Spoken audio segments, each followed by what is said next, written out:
it begin and play to win. Take control with your mind and soul. Your destiny is to reach your goal. Enjoy yourself and have no doubt, cause that's what winning is all about. Come on. Yes, yes, y'all, play the beat ball. Take your best shot and let it fall. It's a hip hop, you don't stop. Come on everybody, let's make that shot. Yeah, like that. Okay, what's up everybody? Let's lower that music. This is Francisco, joined by my good buddies Andrew and Charles for Sports Goofs number 134. So this is titled Yes, Sports, because I think we're going to talk about sports today. It's not a guarantee. I have things planned out, but things can go off the rails because I wanted to start off with this question because it came to my head when I was having lunch today, guys. It has nothing to do with sports, of course. So I went to Publix today and had my lunch. You know, I'm damn it, Charles. This weight is not. I can't get out of the 180s right now. I'm 181, 180. It's harder than you think. Like I'm trying to pass through that threshold, and it's not happening. So I'm keep. I have to exercise. It really has to happen. But work has not allowed me to do so. I've been super busy, and I just haven't had much chance to do much of anything really, which sucks for me. And you know, that's my thing. But whatever. I'm fighting the good fight, just trying to not go insane and just be like, forget it. I'm just gonna have Wendy's, which I had on Sunday. On Sunday I had Wendy's, the chicken sandwich again, the hot honey. Okay. I got myself a Dave's single alongside it as well. And I treated myself, Charles, on Sunday. So, but I want to pose this question to both of you guys. So my main meal today, my main course, was those ready-to-go takeaway sandwiches that they have on the aisle, in the deli aisle in Publix. Yeah. You guys know what I mean? Yep. And I want to pose this question. They're made in Publix. They're subs. Are they considered pub subs? Okay, so yes, but contingency here.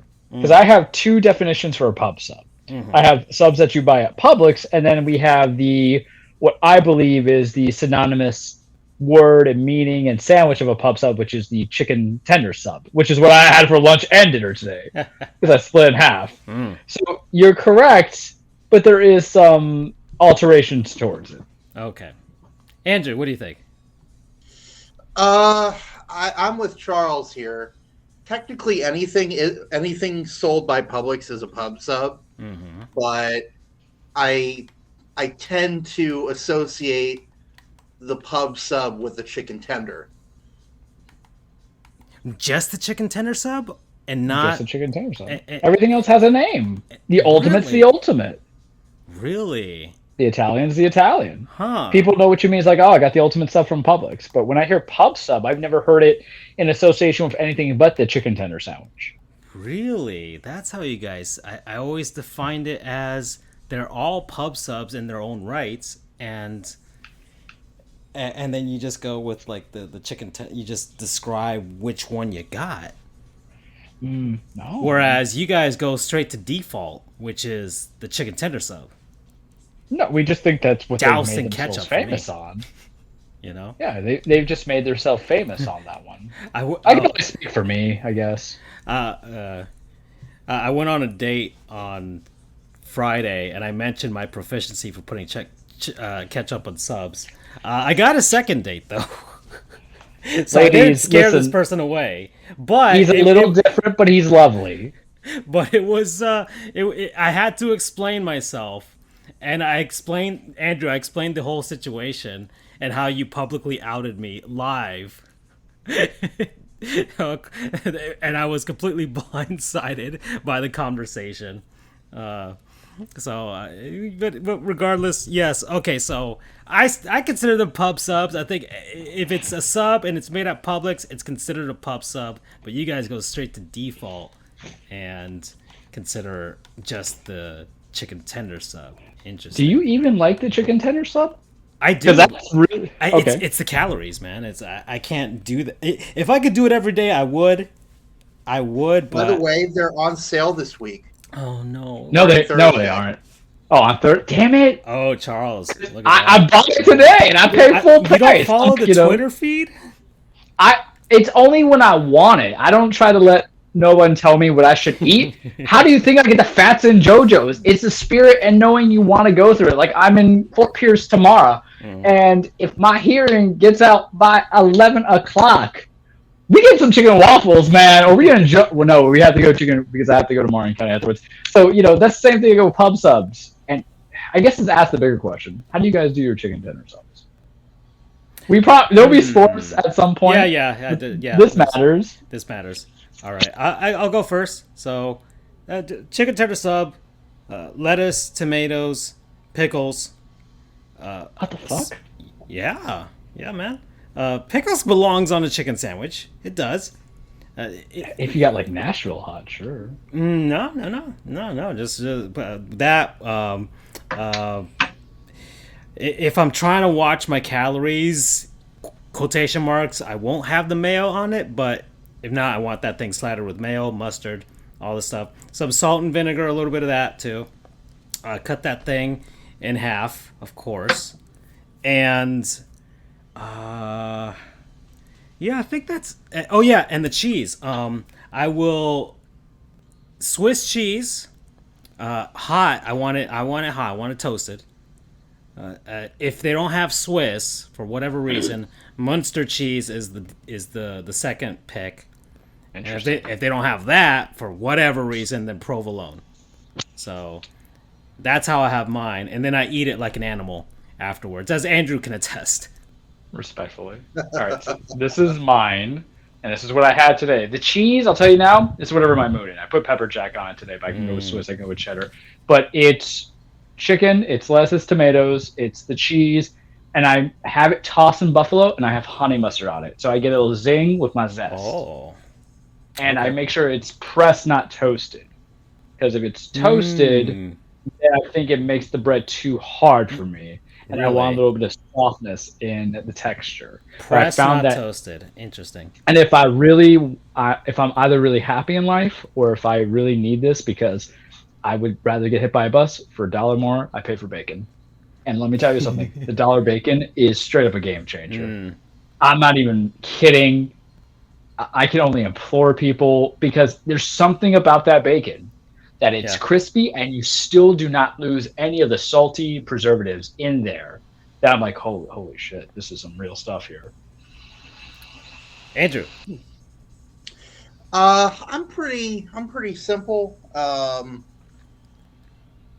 One thing I will note is as time has gone on, I've realized that I'm not a huge fan of the Publix method of putting the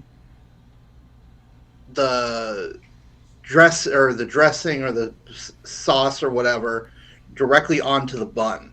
Yeah, gotta get that tossed.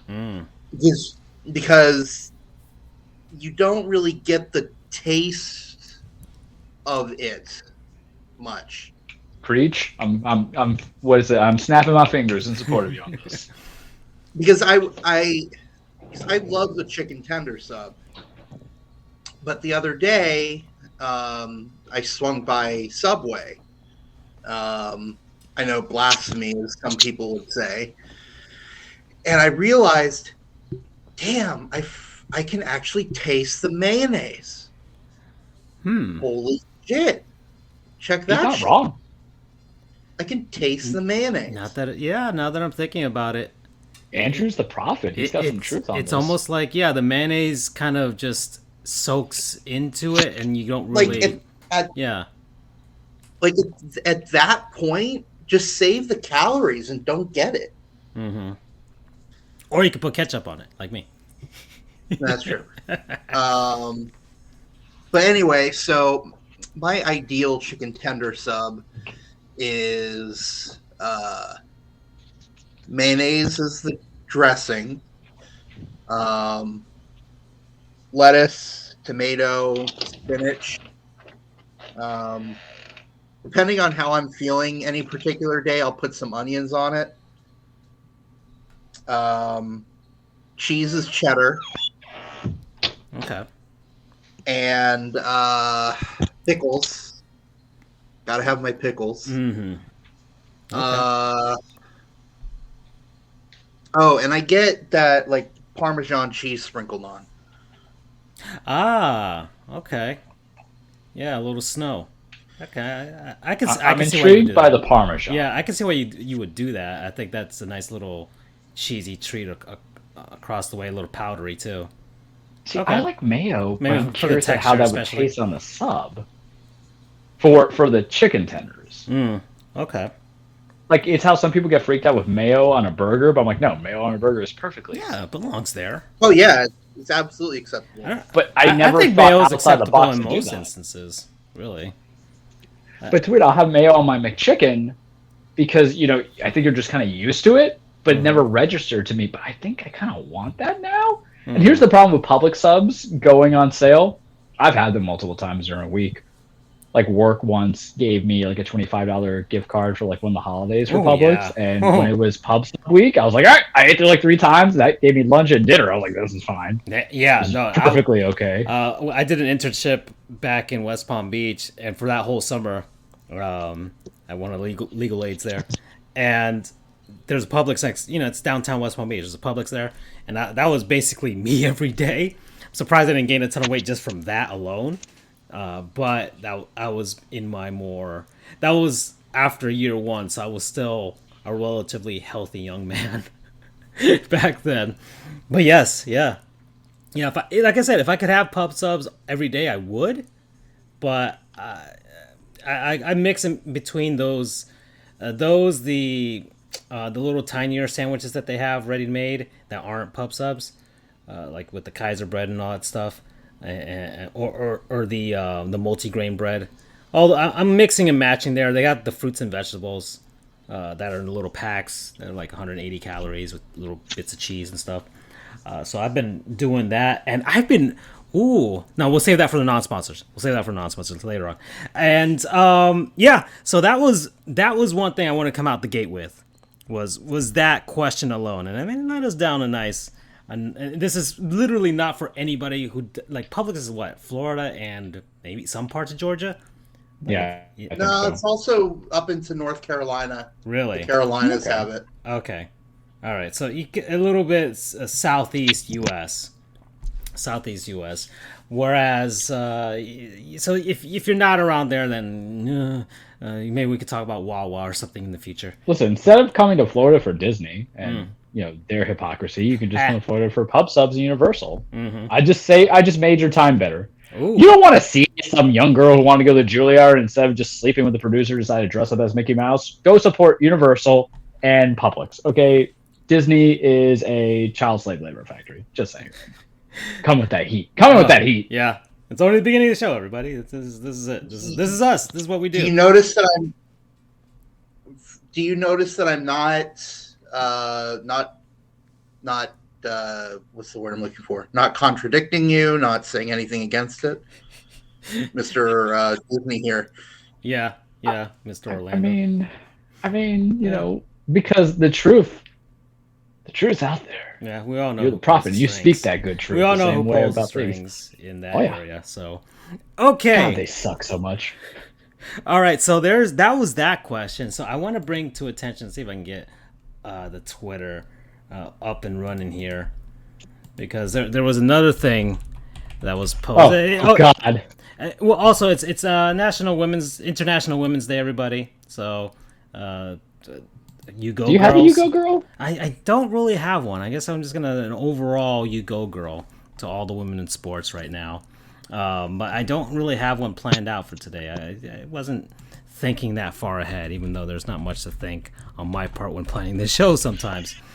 And I don't know why they keep logging me out of Twitter on this freaking thing on the website. But it was another woman that posed this to us, Charles, and it happens to be your sister.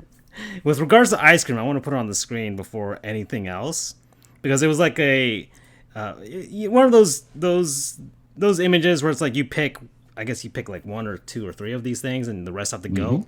So that's what that was. There was another question about cereal that I sent before you as well, and you didn't want to talk about it because you were already upset during that day. Anyways, you didn't want to get heated any more than that. Yeah.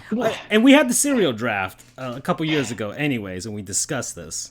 So we discussed basically every cereal known to My man. position has not changed. Oh no! If you listened to it 2 years ago. Yeah. But no, how can you tell every me to once in a pick while, one? I do re-listen to it. Just be like, yeah, no. It's a fun conversation. I like that one. That's one of our more fun conversations we've had on the show. That's literally when we went off the rails. Yeah, I'm just telling you that right now. And remember, you got me like 3 hours into the NFL draft, and you know my complete apathy for any sort of drafts or prospects. Like I was going insane. Well, we do have the NFL draft next month, so that means I can finally get what I've been searching for, because damn it, Tony's wedding last year stopped that, but I'm not in no wedding in April. That fast food draft, that's always a possibility. Yeah. Well, I mean, maybe Andrew can get his lasso back and up and running and wrangle in some people, and we can get that going too. Yeah. Certainly possible. Yeah, because it's like a month out. See if they can plan it out and then be like, hey, do you want to join us for a live stream of the draft? And we just have a live stream of fast food items. So, all right. So let me get our profile on here for Twitter. Yeah, we got a bunch of stuff here. Go to our merch store. We got Parasaurolophus stuff if you want to buy that, you know. And, yeah, I don't care about Parasaurolophus. Heat are the best team in the NBA. I said it. Oh yeah, we're gonna talk about that too. We're on the hill. We gotta. So this was the cereal one. Tough choice. Pick one. We've made this known. That was made known in the cereal draft. Number 1 for me is number 1 on this image. It's Cinnamon Toast Crunch. I will have. That's fair. I don't That's care fair. how much diabetes I get from that. That's if all day every day. If that's everything I had to eat for the rest of my life, that's what I would do. Yeah. Cinnamon Toast Crunch? Yes, that's absolute number 1. It's crack to me. I have an interesting story then for you. Allegedly, and I can't independently confirm this. I don't care if there's AIDS or anything inside there. I will still eat it. Jesus fucking Christ. Man, you're entering Charles territory for raunchiness. We're on dark humor here today. Watch yourself, Francisco. Well, I'm just look. Hey, man, Magic Johnson's living perfectly fine. Okay? You could have literally said crack. I did say crack, anything. but You could have said practically anything, but I don't care what they make out of that. And by the way, he doesn't have AIDS; he has HIV. Very big difference. Okay. I think we just made it worse. McDonald's is never coming back. Okay. Sorry. Mr. Interesting Johnson. story time. Sorry, Mr. Johnson. Anyway, so allegedly, I can't confirm this because A, I never had this teacher, and B, I don't know, I can't remember who did. And C, I think he's dead now, but okay. Of old age. Okay. Supposedly, one of the teachers at my high school was one of the co-inventors of your beloved Cinnamon Toast Crunch. Oh well, is whatever version of the Henry Handy his last name is, I would give it to him. I will dig up his grave and do that as well. You're just giving him a cinnamon crunchy? Yeah. Yes. And honestly, I can't even remember the guy's name, unfortunately. Oh, wow. And Really? bear in He just mind, ended up being a high school teacher? He should. Wow. These are the people we need to make statues for. Seriously. This is true. Yeah. I can get behind that. There's certain times we've had food where we're like, all right. So I've said mine on the list. What about you guys? Andrew? Trying to remember what your number 1 was, because back then, Yeah. but I would hope so. Plus, also, we never got Andrew's opinion. I think. that's true. He So didn't show up for that one. This matters more to me. Yeah. what, for best cereal? 2 years later. Yeah, we did the cereal draft 2 years ago, so. Well, What's your number 1 pick? It doesn't have to be on this I don't know, whatever this image is, if it's not there. Are you are you a Kicks man? You buy Kicks? Well, Hey man, Kicks is not bad in a pinch. I don't think so. All right, so remember the alter ego persona, Andrew, that we created? Oh A no! lot of what he's gonna say is Kid gonna be tested, dictated mother on this. approved. He's gonna be like, I like honey bunches of oats, and I'm like, what the fuck? That's not bad. I like honey bunches of oats. Do you Yeah, remember? but it's never universal. Do you remember when they made just bunches, and you couldn't Yes. find them in stores? And Yeah. they were super expensive too, and they made them in tiny little boxes. Yeah. Wait. Is alter ego Andrew the guy who says, "Oh, I want the Captain Crunch, but just the berries"? And when he They sees do that in the have hallway, he's like, Oops "This is All my Berries. specialized one." I love Oops Are All you- Berries. That's not bad either. I know, but for alter ego Andrew. But what at is this real point, Andrew? I'm just going like? to let you guys keep guessing and just No. not tell you. I need. Okay, so it's got Any to be clarification? one of the name brands. I don't think it's anything like completely obscure. I mean, So do you want me to tell you or what? yes, fine. Is it Oreo O's? Are you Oreo Okay. O's, man? Honestly, at this rate, I'm just not going to tell you because I'm having so much fun with you guys guessing. I'm just trying to Andrew's go the guy by who your... likes Cheerios, but he doesn't want the honey nut. He's No, like, Okay. I'm gonna fight my No. cholesterol. No. All it gentlemen, can't be that gentlemen, much. gentlemen, settle down. Mm. I unfortunately Don't do a 1A, 1B. You pick a side. Yeah, we picked a side. It was very hard in the cereal draft. Francisco and I really went No. systematic on it. Yeah. Let me say this. So I used to be a fan of Captain Crunch. Mm-hmm. As a matter of fact, speaking of cereal, there was a group of us in my elementary, middle, and high school that we all grew up together, where we all had breakfast cereal nicknames. Mine was Captain Crunch. There was a Waffles. Okay. So yes, Captain Crunch used to be my go-to. But as I've gotten on in age, whenever I have peanut butter Captain Crunch, let me specify peanut butter Captain Crunch, it hurts the roof of my mouth. Oh god damn it. You love Captain Crunch so much that, well, actually, most people get destroyed by the roof of their mouths by Captain Crunch. So that's nothing new. But maybe You guys remember the Family your Guy immunity episode? finally went down. What happened, Charles? You're on the Family Guy episode where Count Chocula is going, or they make a parody of it. It's like, you come for me on this is the day of my daughter's wedding. For why? Because that son of a bitch has been telling lies. My cereal doesn't cut the roof of your mouth. I will find I that do clip. remember that one. Was that an early Family Guy one? 'Cause Yeah, I it was stopped like watching season after- 2. Oh, okay. All right. I'm gonna find it. I'm gonna put it in the link as you guys do your I thing. remember that one. All right, Andrew. So it's not Um, Captain Crunch no more because your mouth can't take it. Or peanut butter Correct. Captain Crunch. Yeah. But, oh God, I forget the name of it. This is terrible. Oh, it's something obscure. Apple Jacks. Give me Apple literally Jacks. a minute, guys. Vamp for a minute because Okay. I'm in the middle Well, of. we talked about I'm in the Apple middle Jacks. of a home run derby. We talked Well, about You're Apple. never going to be able to guess it. You're not But going to. talk- Is there a mascot? I mean, we literally spent an hour and a I don't half think- just I don't- dissecting it. I don't think it could be Apple Jacks because I feel like Andrew would want some sort of consistent. Remember, we talked about the sogginess. Apple Jacks get soggy after like a minute. So Can't be Golden Grams, right? Gotta have my pops. If I don't see him as a pop guy. I know who alter ego Andrew would do. It's gotta be Honey Bunch. Raisin, Special K. oh, Raisin Bran. Oh my god, that's totally what alter ego Andrew would Special. do. Oh, Okay. The fruit and yogurt Special K is like the best version of that cereal.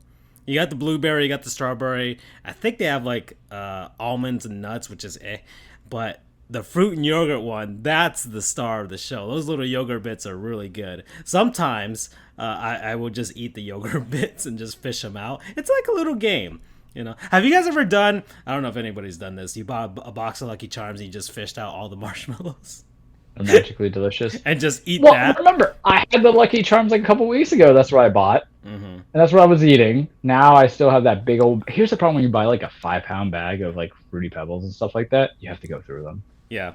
It's so hard, man. I love it. But, Andrew's the guy who's like Cocoa Crisp. You're like, what? Fruity Pebbles. Cocoa Crisp. Yeah, I like Fruity Pebbles. I like making it go soggy because I don't know. Because it tastes. Remember, we did that in the ranking. If it makes the milk This is superior, just a it's repeat your of what we fiber. said 2 years ago. Okay, I found it. All it. right. Is it All really right. that obscure? You didn't remember? Or you don't eat much cereal? All right, you guys want to take your final guesses? Okay. No, I want it now. No, yeah. We've done enough. Cracklin Oat Bran. I hate you so much. Like because what did I say? Honey Bunch of Oats, and I knew it was gonna be something that fucking healthy. I'm googling this. Right now. Hold on. Do they have a Twitter account? Cracklin Oat Brand? Oh my. Oh, that's Cracklin Oats Band. You're yanking the chain. You are yanking the chain. If something that looked like it was produced in the suburbs is your favorite cereal. Well, he lived in Celebration. It's so good. It's so good. You guys have been making me eat Hispanic food. That literally screams "male hurts my tummy" for you. Alter ego Andrew couldn't even surprise us. Wait, hold on. Excellent source of fiber and whole grain. I knew it! Damn it, I knew it! I don't give a shit about how all that fiber shit. BU says he refuses to acknowledge this. You've photoshopped. But it's real. Get $3.98 at Walmart. I hate the fact that I was doing it was something obscure but healthy. It doesn't have a mascot. It's actually not that healthy from a caloric standpoint. That's 200 calories. That's not bad in comparison to Cinnamon Toast Crunch. That's actually healthy. Compared to this is a calorie, you gotta remember. Compared to one of my other favorites, and look, you said no 1A, 1B. If I were to do a 1B, it would be Special K Strawberry. Oh my god, we knew it. Not even the best version of the stretch. I told you it's the fruit and yogurt. Now, my number 2 pick was Rice Krispies. Sent a link. They even have ingredients of what you can make it with. I think number 2 was Rice Krispies. But that's because sometimes I just want it plain, but sometimes I will go complete diabetes and just throw Oreos into it. So that was, once again, I'm an animal. So, let's see, BU. I'll actually give him that one. Special Strawberry is pretty good. It's not bad. Once more, but I still believe that the fruit and yogurt is the best version of Special K. And I've actually never had it. I don't know who eats sugar. plain Special K, but I challenge you guys. Do you add the raspberries like in the photo, or you just eat it plain? I just eat it plain. Oh. Wow. I seriously, I challenge you guys. Go out, guy get a box. picking Daniel Jones as QB at his first pick, the equivalent of Daniel Jones. But listen, you make fun of me of all you want. Andrew, here's what we do. Here's what we do. If you bring me a box of that, bring it to my office, I will eat it. Deal. This is what the OnlyFans is for. You know what to do. Oh yeah, I haven't used that in a while. I should see if it's still going. We still have that one patron from Patreon I still have to see how much money we got. So yeah, thanks, Awesome Jacket Dude. Once more, you're always the real MVP every day. Yeah, wow. Wow, Andrew, really out of left field, literally, figuratively, whatever you want to call it. This came out. And then I picked the thing that is so far away from Cracklin' Oat Bran because it's Reese's Peanut Butter Puffs. Yeah. Get that chocolatey peanut butter greatness. They're so good. They're so my good. favorite. Mm-hmm. They make the milk taste better. That is and you know what? The aftertaste is kind of funky, but it's not like the worst kind of aftertaste. Sometimes that's what I get with like other cereals. So it loses a point, but the consistency and the texture of Yeah. what they make the milk into. Like I'll just be like Oliver Twist. I I'll mean, just and slip that remember, up. we went through all of these measurements for why we picked what we picked. It was texture, it was the sogginess, how quickly it becomes soggy. It was consistency, buoyancy, and also what it turns the milk into. Heck, there's plenty of places that they sell cinnamon infused milk, and how can you not pick Cinnamon Toast Crunch? In my opinion, of course. I'm not a Cracklin' Oat brand man. I fully accept all of the. What is the aftertaste shit for this, talking. Andrew? Like, There's coconut in there. Coconut. Yeah. There's coconut in this? Yeah. Oh, interesting. I read the ingredients. Oh, okay. So it says crunchy, sweet, oven baked. So bring a box over to me, Andrew, and I'll give it a shot. It's not bad calorie wise. I can have it. I wouldn't expect you guys to understand, but my point is, and by the way, I don't really eat cereal that much, to be honest. Not many people do. I mean, I think lately people haven't been eating as much of it, and I haven't really. If I have cereal in the room, it's very hard for me not to eat it. So that's why I can't have it around all the time. But the irony is, as much as I absolutely love sweet things, cereal can be too sweet for me, and a lot of the so-called cereal, like, as much as I like, come on, Oreo cereal, like, it's fine. It's okay. It's not. It's not like Oreos. I literally throw Oreos into Rice Krispies. Oh God, that is just fantastic gruel for sure. It's kind of like also like the Pop-Tart cereals, which I took it so you guys didn't have to. It's fine. I remember that. That was a while ago. Yeah. It's hard being the hero of the day, I tell you. I'm not going to go as far to try Cracklin' Oat brand, but if you give me like a small packet, maybe. I don't hate healthy things. I'm just here for a good time, not a long time. So, All right. And I don't think BU was there when we did the cereal draft a while ago, but if he wants to chime in on what his favorite cereal is, then you just post it up and we'll have an opinion on it most likely. Okay, so that was man, I didn't even get to the ice cream bit. And that was just the cereal part. We didn't even get through it. So hold on, I'm trying to find your sister's tweet. Let me see Charles, if I can find it. I think it was in the mentions or whatever. I just posted a bunch of stuff here. All right, I found it, so I'll just read it to you. Yeah. What's the greatest of all time? It's either vanilla, chocolate, strawberry, mint chocolate chip, cookie dough, cookies and cream, butter pecan, Rocky Road, pralines and cream. Her opinion is pralines and cream. Oh, here we go. Here it is. Yeah, I found it. There we go. I think I'm going to abandon her as a ice sibling. Cream. Ooh. Oh, yeah, I had one of the I think we've discussed this previously as well, probably. Most likely. But I believe I sort of went on the fence and chose a Neapolitan. Yes, and I remember I said you pussed out. Yeah, I did. If I had to, man, cookie dough versus cookies and cream, those would probably be the two that I'm fighting right now.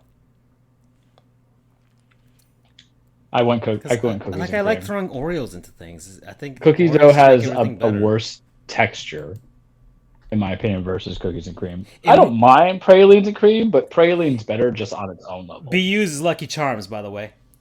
They are magically delicious. Yes. Okay, good. That's a good number one overall pick. I think we put that in agreement of like in the bottom top 5, if memory serves me right. Yeah, I don't think anybody's not a fan of Lucky Charms. So, and I think I discussed back then that they do sell off-brand marshmallows if you want to buy them like by the pound on Amazon. And just go. Yep, very true. And for a limited time, a couple of years ago, Lucky Charms just sold the not mushrooms, the marshmallows all by themselves. Ooh, and BU go all-time ice cream is mint cookies and cream for him. Yeah, you see, I just don't know if I want like mint half the time. You know what I mean? Like I already have mint itself. My mouth. Now these are doesn't need to just be bad. normal ice creams. Now the best ice cream I ever had in the world was whatever they called the Cookie Monster ice cream over in Arizona in the middle of the desert when I won my first hearing. So Is that the blue one? yeah, the blue one that made my tongue blue and my mouth blue and my lips blue. There's like, nitrous and or nitro in Lauderdale Yeah. that gives you blue ice cream. That's like the Cookie Monster cookie dough. yeah, but it That's might. very true, BU. That's very true. And of course they stuck it inside of a donut, which only made things better. What? Wait, what? Yeah, no, they. Charles, I didn't tell you about this story.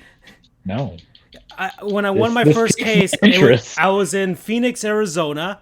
It was the summer. It was hot as balls, and well, actually, not even that. It was just hot, like it just felt like I was shriveling up like crazy. I won my first case. Like most people go out and drink when they celebrate, I go out and get ice cream. And so I thought, hey, I feel like ice cream would probably be the best thing to get in Phoenix. Somebody had to have mastered it out here.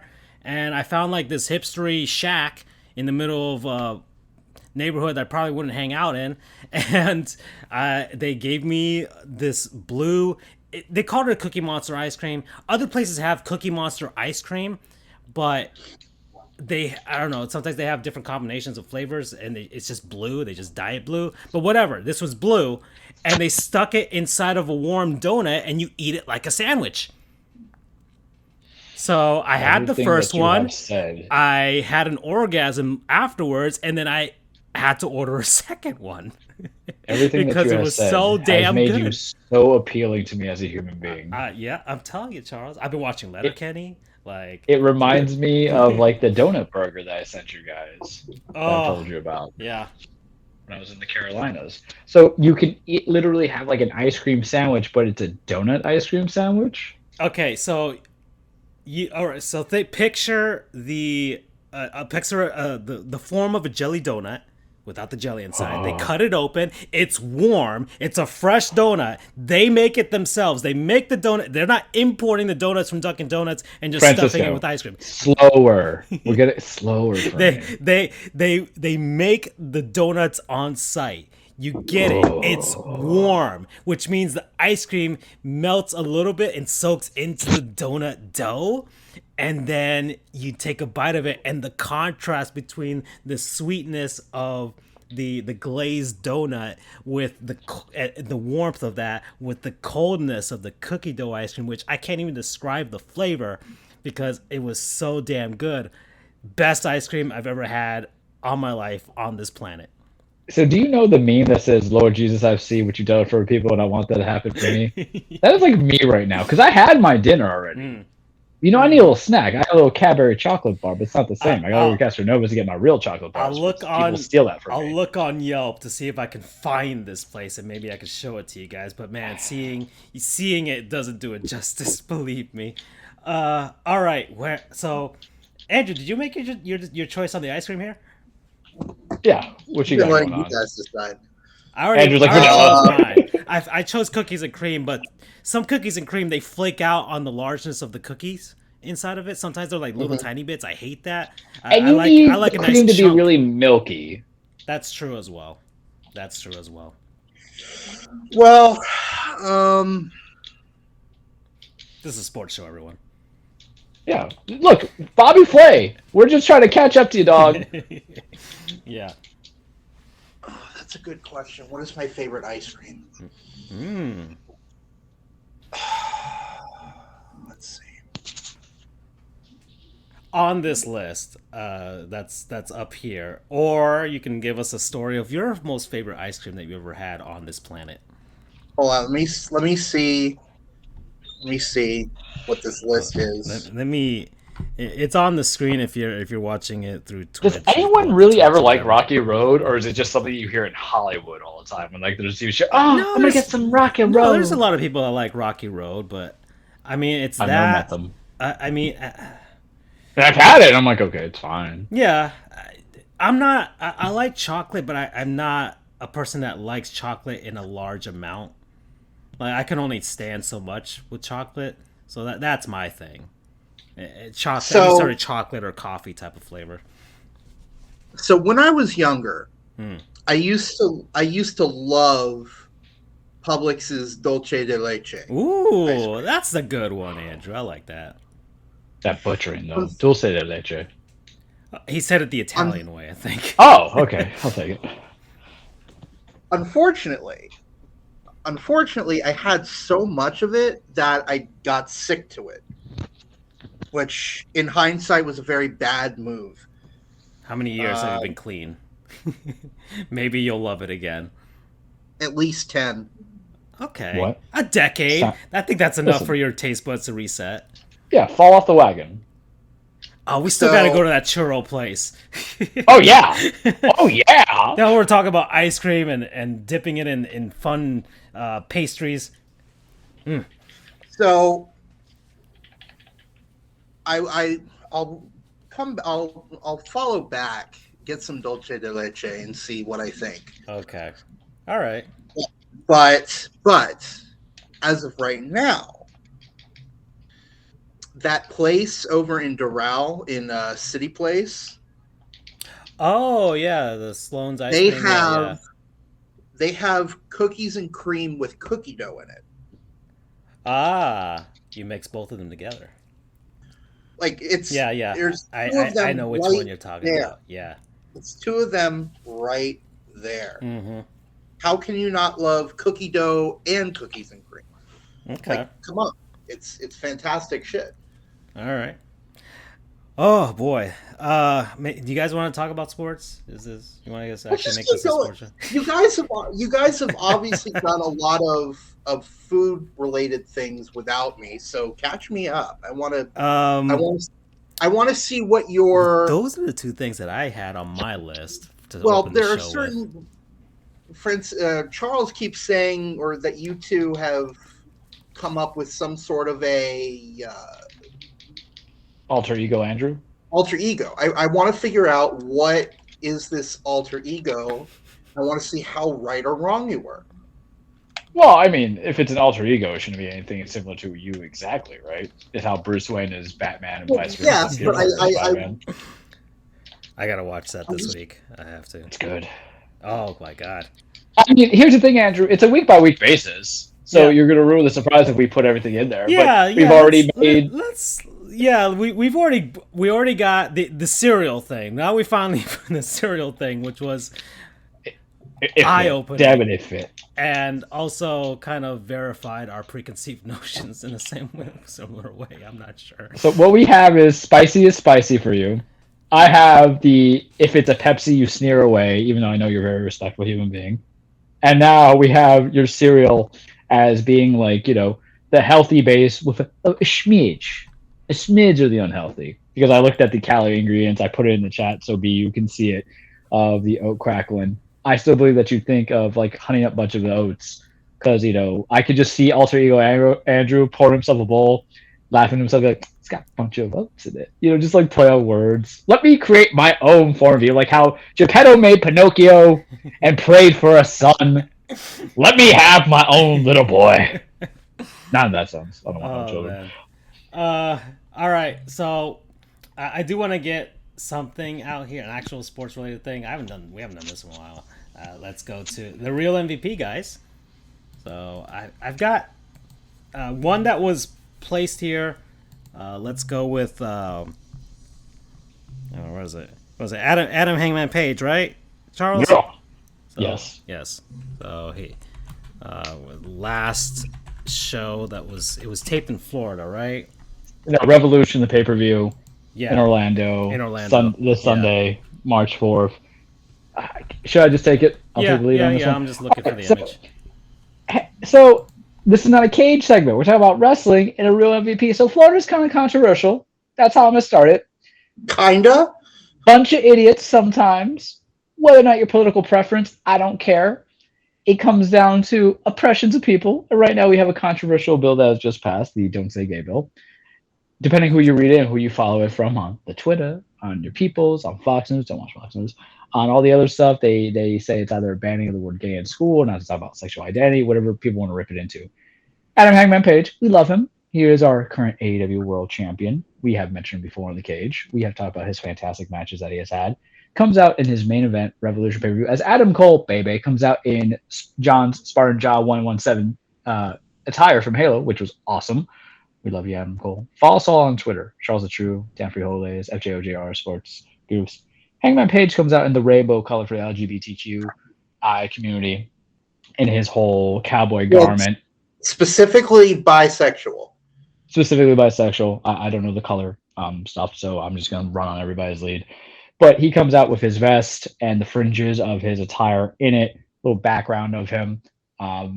Former teacher in Virginia, graphic design, and some other stuff. They come into Florida in a big event that's making money in support of against a bill, supporting against the bill that is very much discriminatory in its face, and we're expecting that to be obviously in either the Florida State Supreme Court or probably U.S. Supreme Court. Let's see how that works out. Maybe Andrew can do a thing on it for sports-wise. I don't know.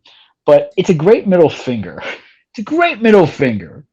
And also makes you kind of happy with wrestling that they can kind of use that freedom of speech. Not that I'm saying up in Connecticut, a certain megalomaniac billionaire would kind of have certain things about speaking out against government officials. Mind you, Vince McMahon's wife did work for the Small Business Administration under the Trump administration. But hey, what do I know?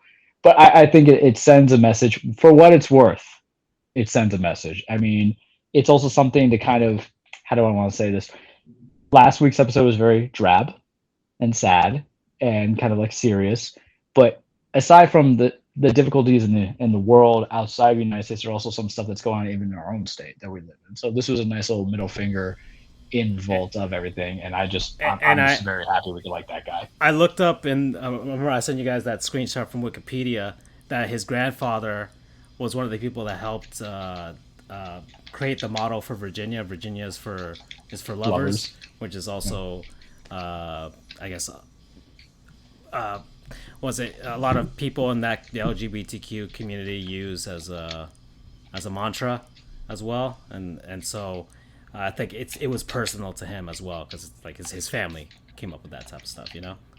So yeah, so that's one right there. The other one that I have here is Jaromir Jagr. Yeah. So Jaromir Jagr has been doing a lot of fundraising for the war that's happening in Ukraine right now. Some background about Jagr: he's Czech. He's from the Czech Republic, or I think it's called Czechia now. I don't think it's called the Czech Republic anymore. And he grew up in communist Czechoslovakia when it was under the Iron Curtain of Soviet Union. So, and I believe either his father or his grandfather was at one point a political prisoner. That's why he wears the number 68. He wears number 68, which symbolizes the Prague Spring, which happened in 1968 when a lot of people finally became vocal to try and uprise against communism in the Czech Republic. So it's very personal to him. I think a lot of people don't realize, and I'm going to go into this. I do this for a living, so go into this is that most people, I believe, on this earth are still alive. The Soviet Union fell in 1994. So as much as 1994 sounds like it's far away, it's still the lives of most people on this earth that have experienced a Soviet Union or communism in their country, especially in Europe. So these people don't forget. And it doesn't matter what label or anything that Russia is under right now, what flag that they're flying, they don't forget what the Russians did. A lot of those people know two languages, their native tongue and Russian, for a reason. So they don't forget all of the shitty things that Russia did to their people. And so Jaromir Jagr ain't forgetting, and he's been raising money. He's recently done a fundraising for He owns a team in Kladno, which is where he's from, and he still plays for the team as well. And he is doing their next game. They're raising money, and he allowed people from the U.S. and Canada as well to purchase virtual tickets to come to the game or watch the game. I don't know. I bought a ticket. It's $2.90 American, so it's only a little bit here. I mean, gas isn't gonna rise that much, guys. Come on now. And in the NHL just recently gave $68,000 in honor of Jagr to his fundraising efforts right now. So, real MVP to Jaromir Jagr. He has gone gung-ho on this right now. So, yeah, there you go. And I've also had some clashes with some Russian people during my stream of Metal Gear Solid. So, I've told some Russians to go fuck themselves, in English, of course. But, hey, Google Translate, baby. I posted our MLB stream, Andrew, and they're like, fuck their baseball. I'm like, well, at least we can play against other countries, you fucking asshole. Oh, man. I'm doing my part, baby. You're coming with that heat? Fuck those guys. Come with that heat? Hey, man. This is real shit. This is real. I deal with this every day. Fuck those guys. Anyways, so real MVPs. I don't know if you guys have any more for this week, but that's what I got. Adam Page is all I need to be my MVP. Adam, follow us on Twitter. Yeah, indeed. Let's see. We are at the 51-minute mark. What? Oh, yeah. I have another one. This kind of transitions. They're kind of MVPs. I mean, they're kind of not, but it's also better know a minor league team. So there's a billion minor league teams out there. Baseball, as much as baseball is not happening in the major league sense, it's still going to happen across the minor leagues and all of these independent leagues, guys.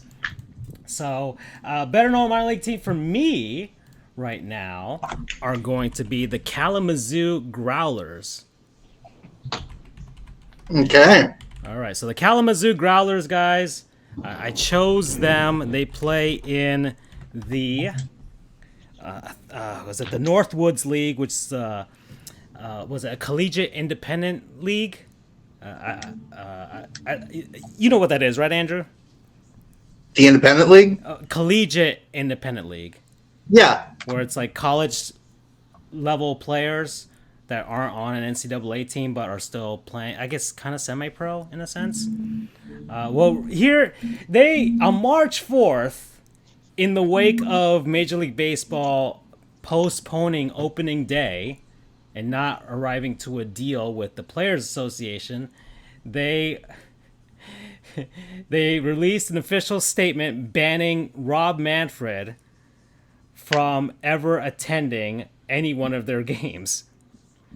And That'll teach him. Yeah. So, of course, he's never going to go. He probably doesn't even know they exist. But it's the symbolism, and I can get behind the petty. I can get behind this version. You know, they were established back in 2013. They are...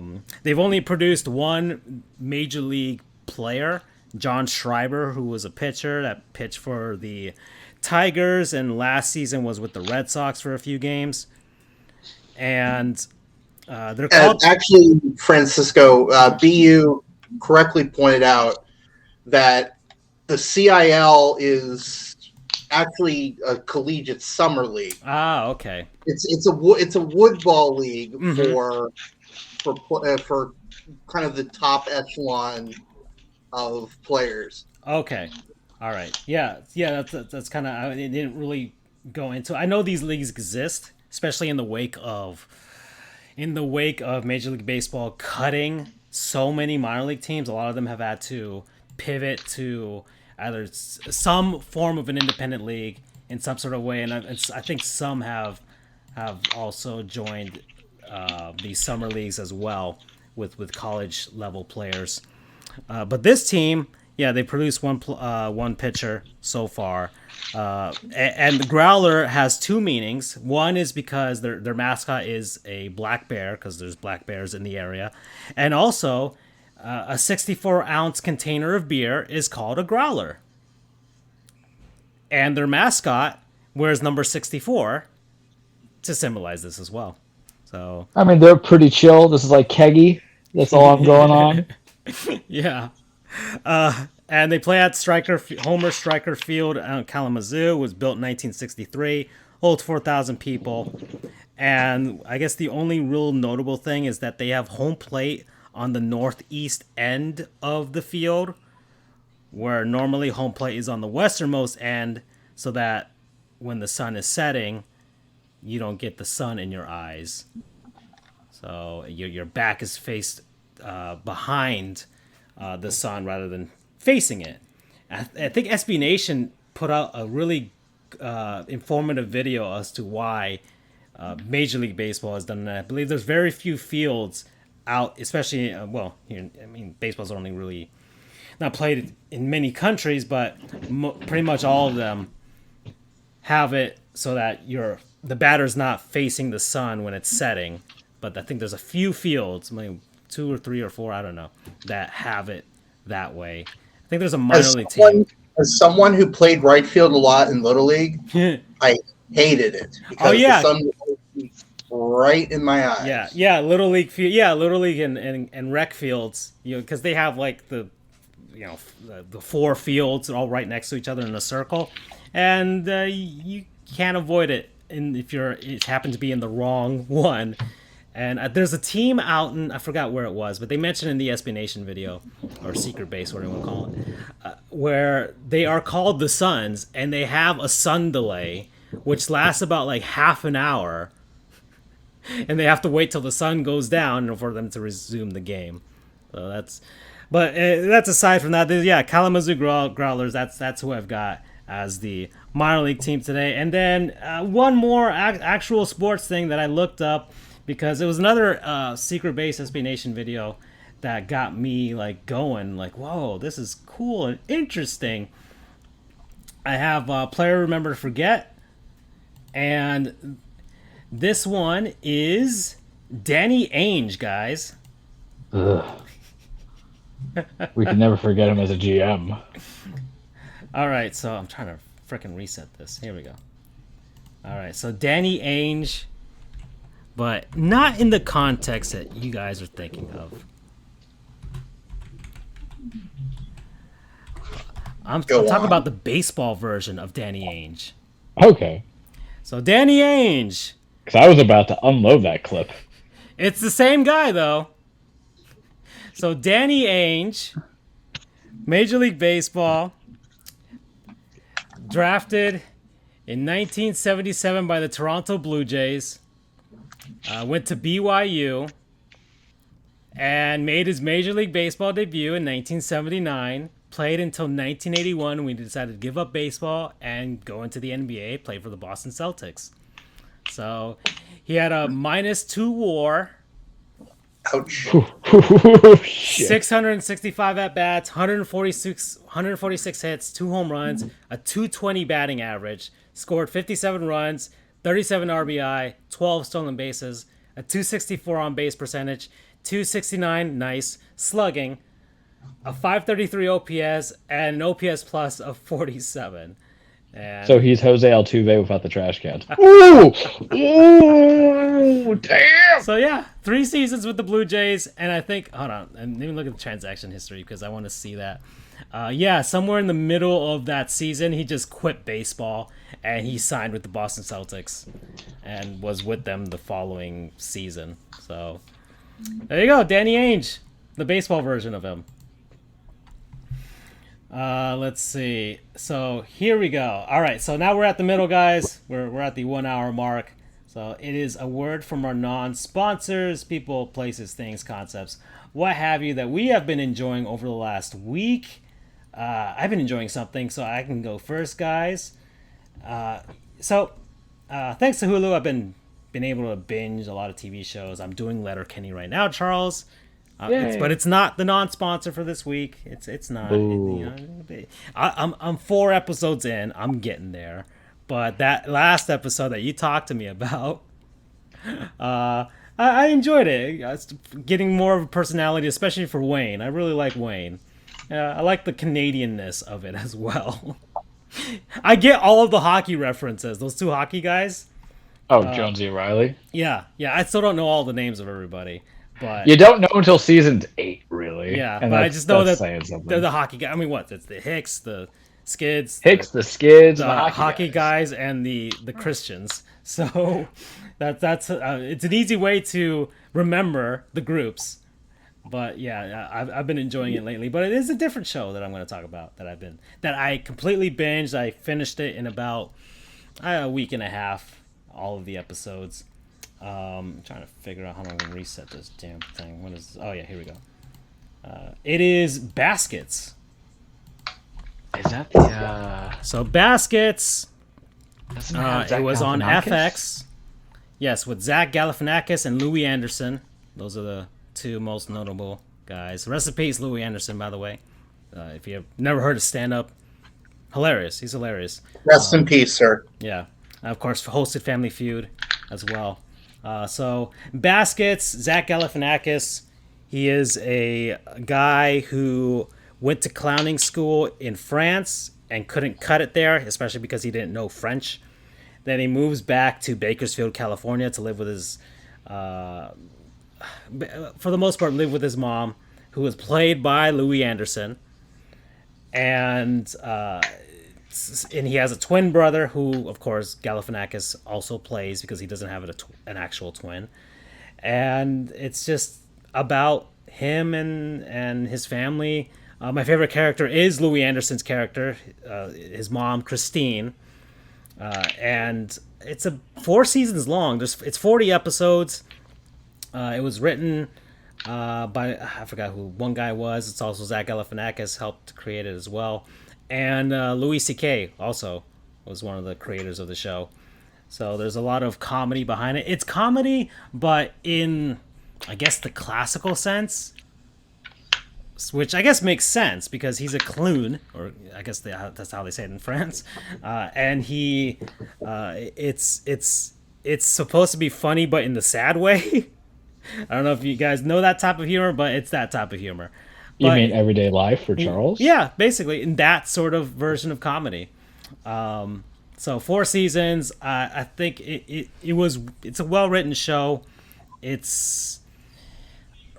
ends in a, I guess, I don't know if it's because they didn't want to make more episodes, or they were telling them, hey, we're not going to renew, so they just found a way to end the show. But I think it ended well enough.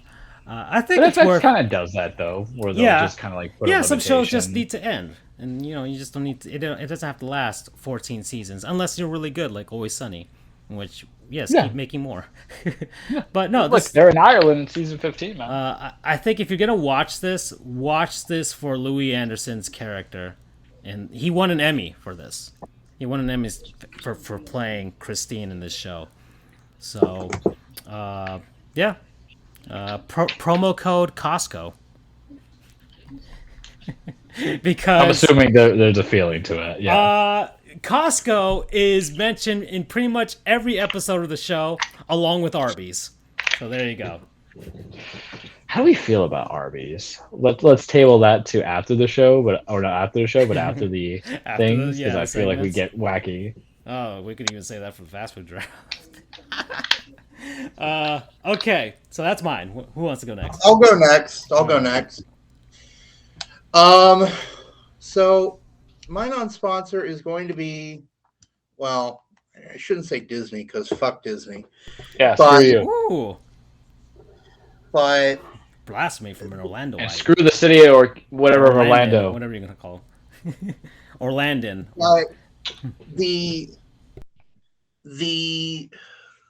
Okay, it's Hercules. It's the movie Hercules. Yay! I'll be honest, I liked it. It's not my favorite Disney movie. It's not my favorite of the Disney animation movies. But it is very good. I liked it quite a lot.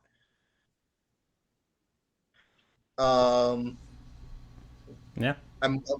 Charles, are you like gasping or something? No, I'm just getting a Kleenex for these tears of joy. Because at least somebody listens to my movie recommendations. I'm never watching The Sandlot. Why not? It's I also not got even for backlash me. on the date for that one too. You know who doesn't watch Sandlot? Putin. You wanna be that guy? You wanna be that guy? Hades Yeah, doesn't watch here you are Sandlot. last week talking about how Hades doesn't terrible watch everything Sandlot. is. You know, So, You know, but I love anyway, Franklin Delano Hercules, Roosevelt. but yeah, Hercules, not my favorite of the Disney animations. That would probably have to go to Lilo and Stitch, if I had to be honest. Really? That's one of the Disney Renaissance era? Well, Was here's the that thing: is that considered Disney Renaissance? I'm not sure. it's It was just kind of after a standalone, right? What happened? it's just after the Renaissance, but I would argue that it should be considered a part of the Renaissance. It's like It's the not a last. bad movie. I liked it. I saw it in theaters. I like Lilo and Stitch. It's like it's like the last gasp of the Renaissance. I'd put Lilo and Stitch up against any of the Renaissance movies. Ohana means family. Exactly. So anyway, Hercules, very good. Alan Menken, you're a genius. Yeah, we got Danny DeVito. Danny DeVito, very good. Michael Bolton's son was the main theme. The chorus was amazing, and not like chorus of a song. That's the the ladies. Yeah. The muses. Yeah, the music. Yeah, I'm trying to bust out here to hype up this man's non-sponsor even more so, but I was jamming to Meg's I Won't Say I'm in Love because that's like a top 5 underrated Disney song. I would concur. That's a very good song. Although I will say, in terms of it's obviously rated because it got an Oscar nomination, but lost to My Heart Will Go On, which. Yeah, listen, that's a baller. That's a banger right there. But Go the Distance. Oh, that's a good song. Michael Bolton. That's a really good song. Yeah. I can't stop listening to it. You know what's funny to watch on Netflix? Michael Bolton's Sexy Valentine special. Mm-hmm. Watch it, please watch it. It's hilarious. Ladies, we swear, we know he's weird for liking Michael Bolton and putting the ketchup on, but he's a This good is guy. not Office Space where that guy hate Michael Bolton. Because a fantastic quote, by the way, from Office Space. Why don't you just change your name? Why should I change my name? He's the one who sucks. But yeah, Hercules. I like Hercules. I like it. And listen, I know that I said, I like it a lot. Any of the Disney Renaissance movies are fantastic. I'm just saying it's not my favorite of them. But I don't want. I want to make that abundantly clear. Well, what's the favorite? Because now I feel like we said. Okay. Okay, Let's say Lilo yeah. and Stitch is not considered that because I think it was like made 2000 or 2001 or something like that. 2002. Oh, okay. So 1990, like Little Mermaid, I think was like the first one to. 89 was Little Mermaid. Yeah. Yeah, and then what was the last one of those? Tarzan. Oh, okay, yeah. So what was it Little Mermaid, Beauty and the Beast? It's tough. Lion King, Tarzan, because Hercules, Pocahontas. Am I missing one? Mulan. Aladdin. So, listen. So, first, the soundtrack. My favorite soundtrack is Tarzan. Phil Collins is a genius. Enough said. I need say no more. Trash. South Park got mad at that one. South Park lost to Phil Collins that for the was it Bigger the Longer Oscar? was Superior. Yeah. But come on, you got to admit. Oh no, it's good. It's good. No, of course. I have no Tarzan music in my top 10 Disney music. Ew. Okay. Not at all. Wow, that's a hot take there. What? You'll be my heart. Fine. Let's just kill the gorilla. Fine. Whatever. It's been done. Yeah. All right. Okay. So that's your soundtrack. But what's the film? Although, actually, now that I'm thinking about it, it just has like 2 really good songs, but the rest are kind of forgettable. Thank you. All right. So that's how you evaluate it.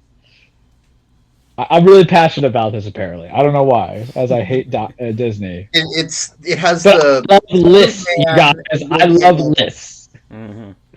it's got Son of Man, You'll Be in My Heart. Like it's got two songs that are pulling the weight of the rest of that soundtrack. But anyway, I'll get to my final point. If I had to choose a Renaissance movie that was my favorite, it would be Aladdin. Oh, goddamn right you do. Yeah. I fucking wore out that VHS when I was a kid. Mm-hmm. And actually, Pound funny for pound. story. Yeah. Funny story. And by the way, Robin Williams, enough said. Rest in peace, sir. Yeah. Voice So actors, funny- songs. So, funny story here. So, when I know I mention it all the time, but here it's actually relevant to my point. When I was living in Celebration, I was next door neighbors to someone who worked at Disney, part of the Disney library. And part of the Disney library, I guess they were making some kind of commercial or something.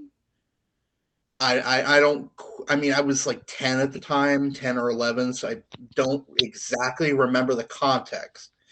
But they were making some kind of commercial or something, and for whatever reason, they didn't have a copy of Aladdin on hand. So we said to our friend, hey, we have a copy of Aladdin. You can borrow it. Because apparently they needed to look at the physics and dynamics of how the magic carpet flew and was animated. So I helped indirectly. I supposedly helped make a Disney commercial. Okay. Wow.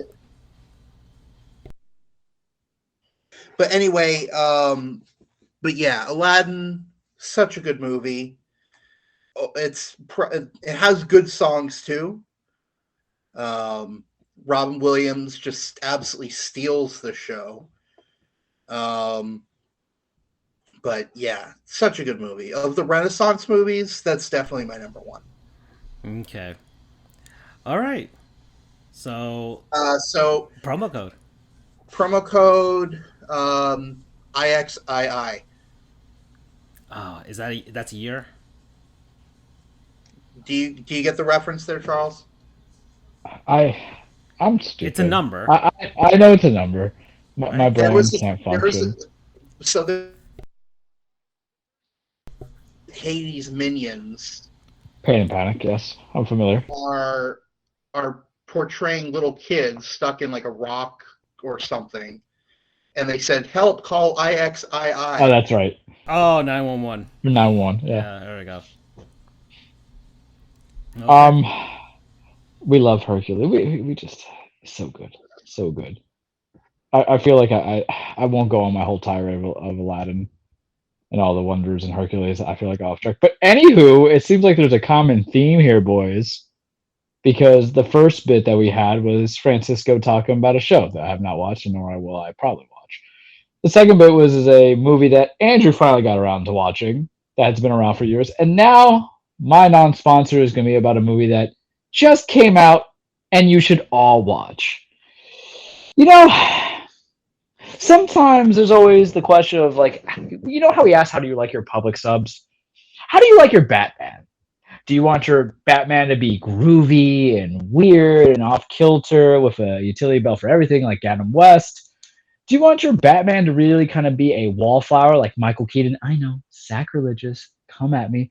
Do you want your Batman just to be kind of overshadowed by great villains such as Tommy Lee Jones and Jim Carrey, like Val Kilmer was in Batman Forever? Do you want your Batman to have nipples like George Clooney did in Batman and Robin, and also just not be cool at all and more loved by Chris O'Donnell, who played Robin? That movie was a total mess, but it's a guilty pleasure. Arnold Schwarzenegger tries so hard. The dinosaurs? The Ice Age! Everybody chill. Do you want your Batman to be highly intelligent and kind of Evercore voice like this? Then you love Christian Bale. Do you want your Batman to be just bastardized because it seems like Scott Snyder, not Scott Snyder, who actually writes for Batman. Zack Snyder. Scott Snyder did Quarter of Owls. Go read his stuff. Zack Snyder just basically read like one Frank Miller movie. Like, we're gonna make everything based off of that, and you hate it because his Bruce Wayne's kind of stupid and his Batman's a jock. There Well, was you don't only have one to do that redeeming anymore. thing from that era, and it was the fight scene where Batman goes to save Superman's mom. Yeah, Martha. Yeah, look, the action scenes of the movie are fine, but sometimes you don't want to pay money for something that could be YouTube clips. Batman v Superman. Oof, that was time I'm not getting back. Sonic v Knuckles coming up next month. Oof. Oh. Blue Justice. Yeah. Going against Red Herring. Yeah. But then this weekend, Batman came out, The Batman, by Matt Reeves, who did Planet of the Apes. Never saw any of them. It was law school movies, and when I get caught up into it, Robert Pattinson, Twilight, Cedric Diggory, and Harry Potter. Tenet, he was in Tenet. I forgot the name of his character. Granted, I don't know anyone's name in that damn movie. It's still a trippy movie. He's in it. Paul Dano. We love Paul Dano. Watch There Will Be Blood. He is fantastic in it. He's the Riddler. Different taste of it. Zoe Kravitz. We love Zoe Kravitz. She's Catwoman, or soon to be Catwoman. Colin Farrell. He's the Penguin. And then, of course, Jeffrey Wright, who is Jim Gordon on top of other things. It is so good. It is 2 hours and 55 minutes of a psychological thriller with an action base into it. I feel it was like a graphic novel that actually got to be in a movie, whereas there's a lot of movies that try to be more comic booky or try to steal the essence of a comic book. It was a good original story and amalgamation of ideas. It wasn't just trying to do things for just the audience's sake, such as a certain movie that came out in December that for some reason I got crapped on because I said it was a soft 8 or a weak 8. It wasn't trying to play off my nostalgia. It was respecting certain things and making its own things and realizing, because there were some people who were like, oh, the Riddler don't look like the Riddler. Have you seen the Riddler? The man has a bowler hat and a question mark cane, and he goes around and says, riddle me this. I am totally for Matt Reeves' like very psychotic portrayal of the Riddler in this movie. It's great, I think, what they did with the Riddler. Everybody's always kind of chasing the high of a Heath Ledger Joker. We're not counting Joaquin's Phoenix Joker, because you know what? Even though it's a very long Batman origin story, there is no superhero interactions. I'm going to keep it there. But I liked it.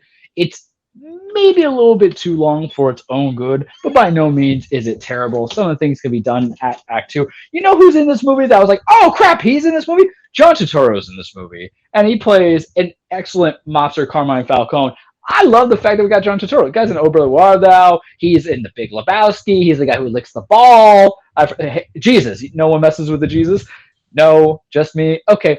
Very deep-rooted, very good psychological thriller. The action's great. The soundtrack by Michael Giacchone, I think I said that right or wrong, it's just great. He composed Rogue One. 8.5, maybe going to be a 9. I want to see it again. And listen, I'm not saying see it if you still have concerns about Corona. I'm not saying see it, when weeks go on. I'm just saying see it at some point, whether it goes on HBO Max or if you have to spend $15 on a movie for the first time, because it's damn good and it is refreshing, unlike a certain movie that came out in December where you knew all the plot points and they could even create its own original villain, but instead they relied on other stuff of the past and they took my money immediately. And there was pleasure moments, but there was more pleasure moments here, as you just have Robert Pattinson walking on the boots and you're like, someone gonna get an ass open, and you see that ass from, you're like, oh, or you see Paul Dano really creepy out. Or even the thing about this movie I'm very passionate about, apparently, there's some good ass comedy in it that surprised me. But recommend it. The Batman in theaters now. Wait till HBO Max. Go buy the movie. I need you to watch this movie and make money. Made like 120 million. I don't know if that's good or bad these days, given the factors that we're in Corona time, but I need that because I need Batman and Robin eventually in my life. So The Batman, see in theaters, promo code riddle me this. Very good. Yes, I will eventually, very soon, watch this movie. Yeah, but finally, theaters are getting me to come back. You're giving me Batman in March and Sonic in April. I think I've only been to like three movies since Corona, and part of it was like obligatory. Like I could have lived without seeing No Way Home, and Venom was just fun because no one was in that theater anyway. Yeah. But this was definitely here to be there. And then Sonic and Knuckles, I think, is going to be on, or Sonic 2 is going to be on Paramount Plus, so I'm just going to watch it there. Yeah. Oh no, I was there for Scream. Scream 5 was really good. Did I non-sponsor them? That's a shout out to them. I think I did. I don't think you did. Oh, it was very good. I think it was on my mind. I forgot. Yeah. Very good. Okay. The Batman, 8.5. Ooh.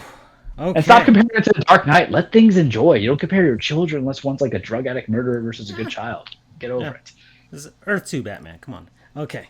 All right. So I guess we could talk about sports. Let's see. So we've got. Wait a minute. Yes. Charles told us to table something. I forget what it was. Talked about. It's probably something food related. Was it? Oh, Arby's. Yeah. Arby's. Okay. You were right. Probably something food related.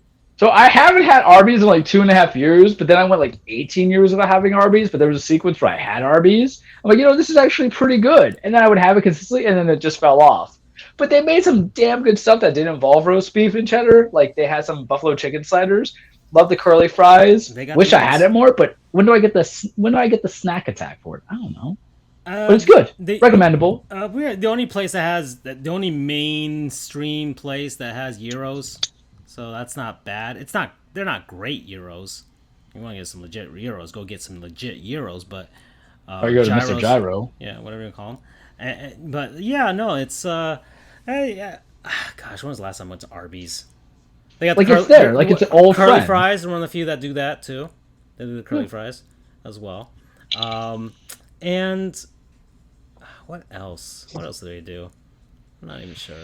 See, I think if they had toys, I would have gone there more. They had some pretty good shakes up until they changed the way they did them, and then they tasted nasty. I mean, I don't know. It was just the Arby's that I went to, and I just never went to go back to get shakes from them again. But they had some pretty good shakes for quite a bit. I don't know. Maybe I should give them a try again at some point. Pretty good chicken sandwiches too. They got some pretty good chicken sandwiches. They got the French dip, which I'm a fan of. I always French dip is always fun. Yeah, Arby's is has the best commercials. Arby's is good if you want alternatives to the mainstream stuff, right? You got the three: Burger King, Wendy's, and McDonald's kind of fighting each other for stuff. But Arby's will give you some options you're not going to see, and in fact, in some towns you're just not going to see them at all. With the roast beef, with the French dips, with the gyros and stuff like that, and they got fish as well. They got fish around there too, so all kinds of options from Arby's. So I think they're fine.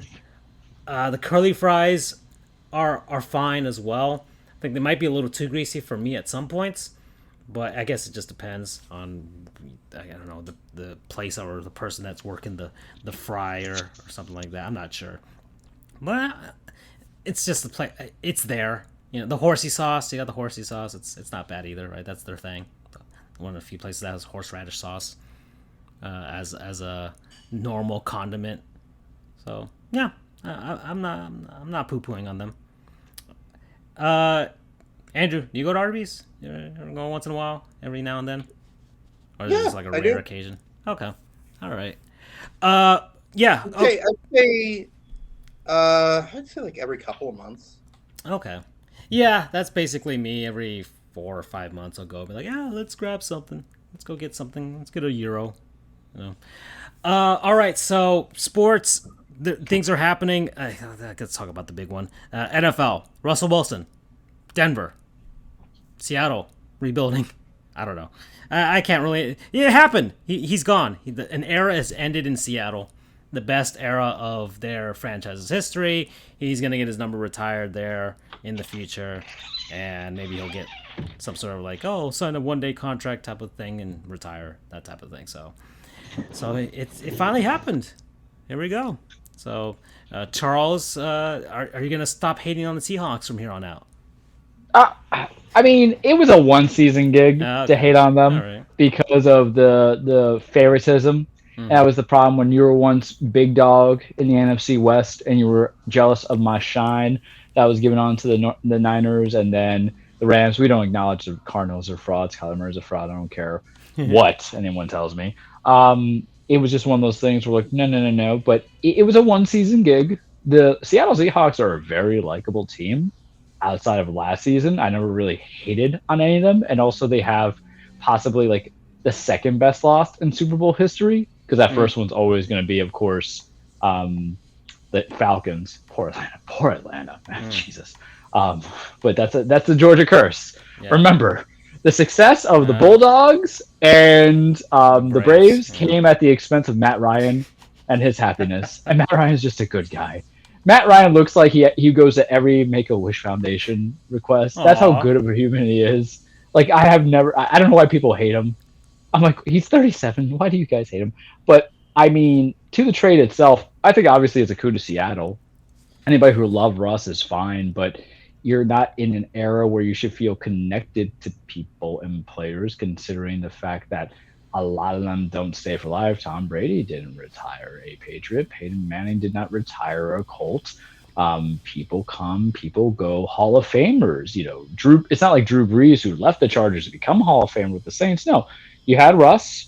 Is Russ a Hall of Famer? Debatable. I think a guy who always mentioned in the roundtable as being an MVP candidate, who never got to be an MVP candidate, doesn't qualify as Hall of Fame. But maybe I'm being petty. But you got 2 first-rounders, 2 second-rounders, a 5th-rounder. You got Drew Lock. I'm sorry. You got Shelby Harris. Okay, you got a good defensive tackle. And then you got Noah Fant, who was a first-round pick as a tight end.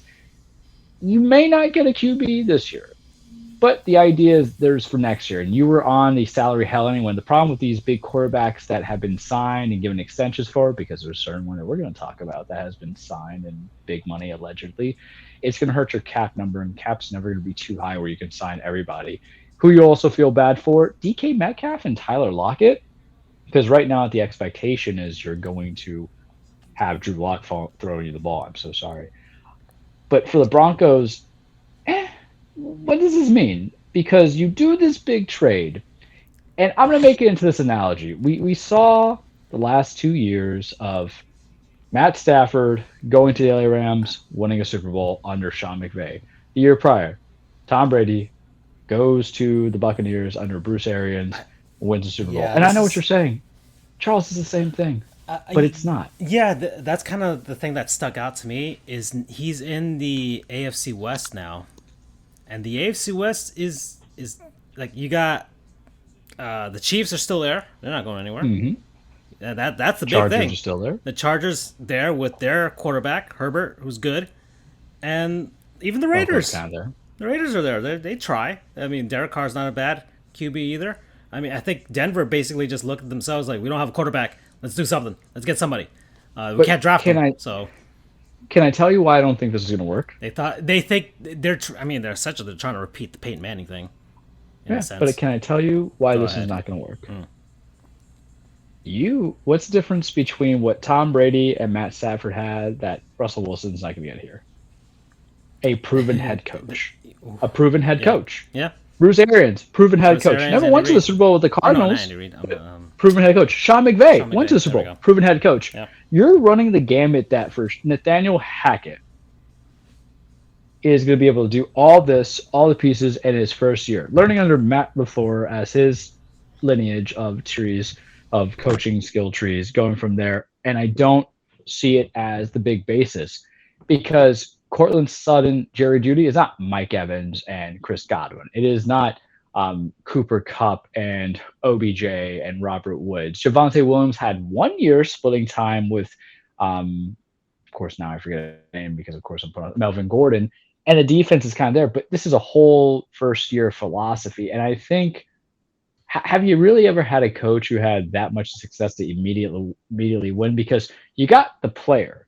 But the problem with Denver has been for the last 3 years since Gary Kubiak retired. That's a big old asterisk anyway of them getting a Super Bowl win with Peyton Manning in spite of everything is the system in place for you to actually succeed and win games. Gary Kubiak won off of basically run game, pistol, and some shotgun to help Manning and his alteration. But then obviously once Peyton left, Gary Kubiak couldn't coach, right? Essentially. And then you had Vance Joseph, and then you had how many of those guys they're all first-time coaches. How many of those guys on that Super Bowl winning Broncos team with Manning got or kept jobs or got jobs just based on that one season? Here comes even the stronger point.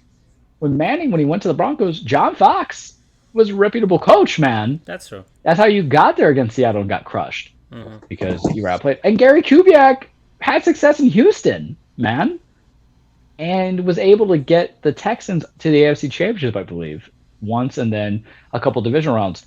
So you gave all this up on the whim of a coach that this is his first go in it on a guy who I don't think he's going to have a steep decline. That's just people who like to say there's steep declines. But a guy who, at the end of the day, has he really elevated the talent around him versus being And this is a kept trade, afloat? right? Like he hasn't signed an Give up extension or anything. everything. He hasn't signed an No, he's extension or already on a anything. contract for like another 3 years. Okay, So you're bound to his contract. So this is basically, I'm sure this is how they're looking at it. This is transition year. This is a year where they see where they're at. They'll let Wilson kind of get back into actual game shape, get healthy in some sort of way. Because like if the season's lost. They'll probably let him get healthy and basically burn a year. That's what they're gonna see what they got in this head coach, and they're gonna hope like if things go bad and it's okay, we just see who's out there on the market, see who's proven that's out there on the market, and try and lure them over to Denver, saying, "Hey, look, we got Russell Wilson. Like we got a proven QB, and we can just kind of." But that's the build problem, around Francisco, that, and is that's- you have everything in place. You have Patrick Surtain on defense. You have Yeah. the rumors that you're going to bring back in Von Miller. You still have Bradley Chubb and all these other guys. So you have some faces on defense. And then on offense, you should be in theory straight unless you have a line. You have Garrett Bowles still starting at tackle or guard, so that's concerning. But what does this move into? It's not so much that you're going to the hard division. It's so much a forward that you're rolling this gambit on a first-year coach per his advisement. Because riddle me this, boys, since we're speaking of Batman stuff.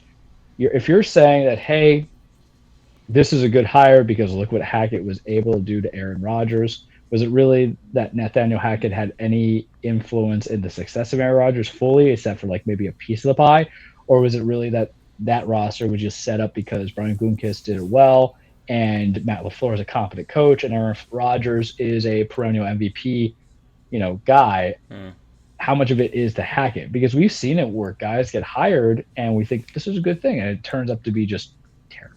That's what I think is Absolutely happening terrible. in Miami.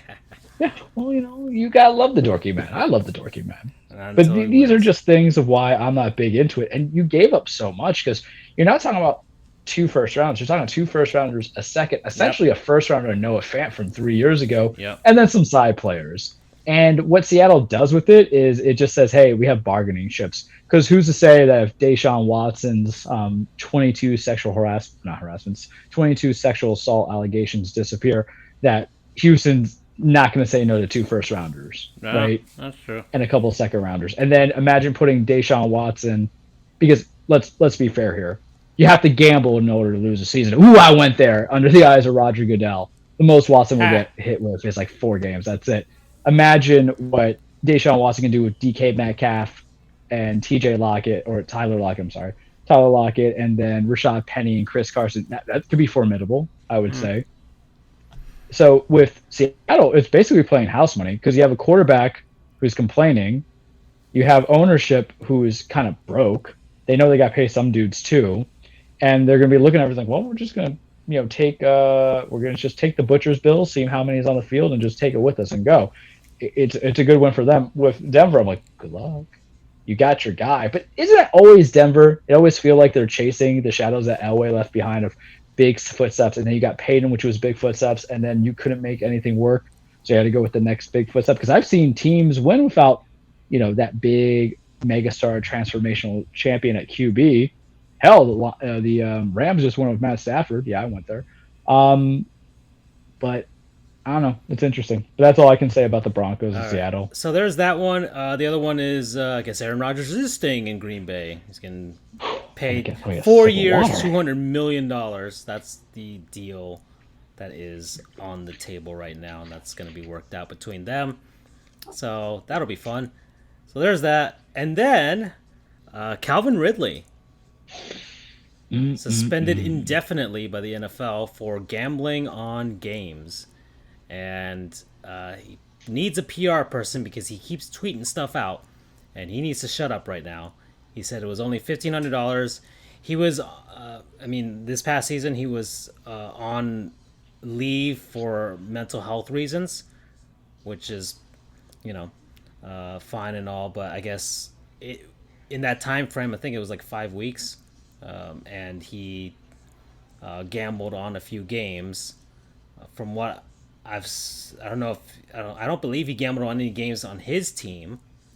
It was when he wasn't playing. Exactly, and it wasn't. Yeah, he wasn't playing. He wasn't even. He was sitting, basically saying he was sitting on his couch watching games, and he just decided to do that. And of course, the NFL, Roger Goodell comes out like, we can't do that. It's going to affect the integrity of the game. And right now, this, I guess, it's going to be a interesting era, as now gambling laws are getting loosened across the United States, and these leagues are realizing there's a boatload of money just sitting there for them to get into all this. Heck, that's the whole thing with Bally Sports.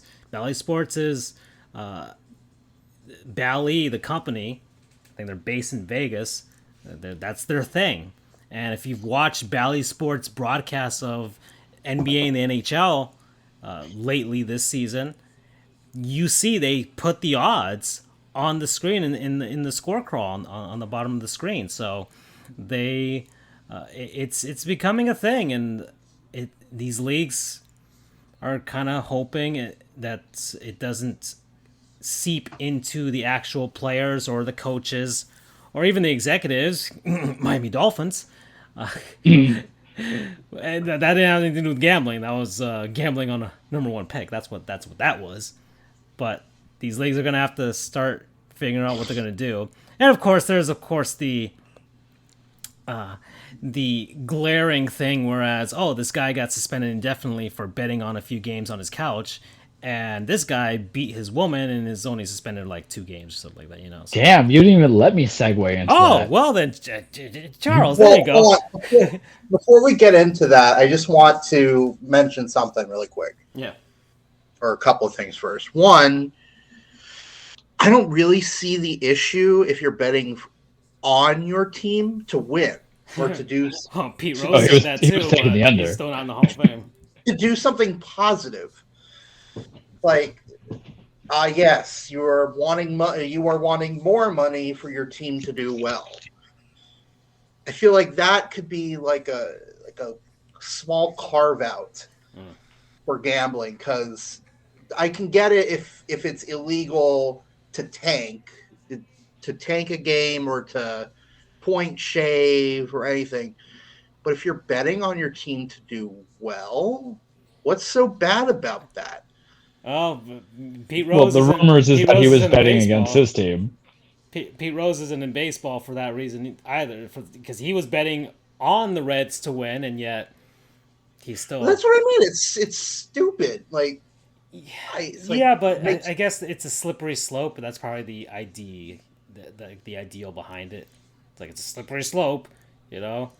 And of course, there's the massive rumors of Michael Jordan. Everything is a slippery slope.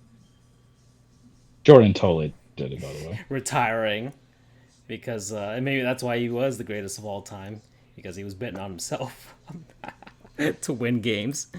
But yeah.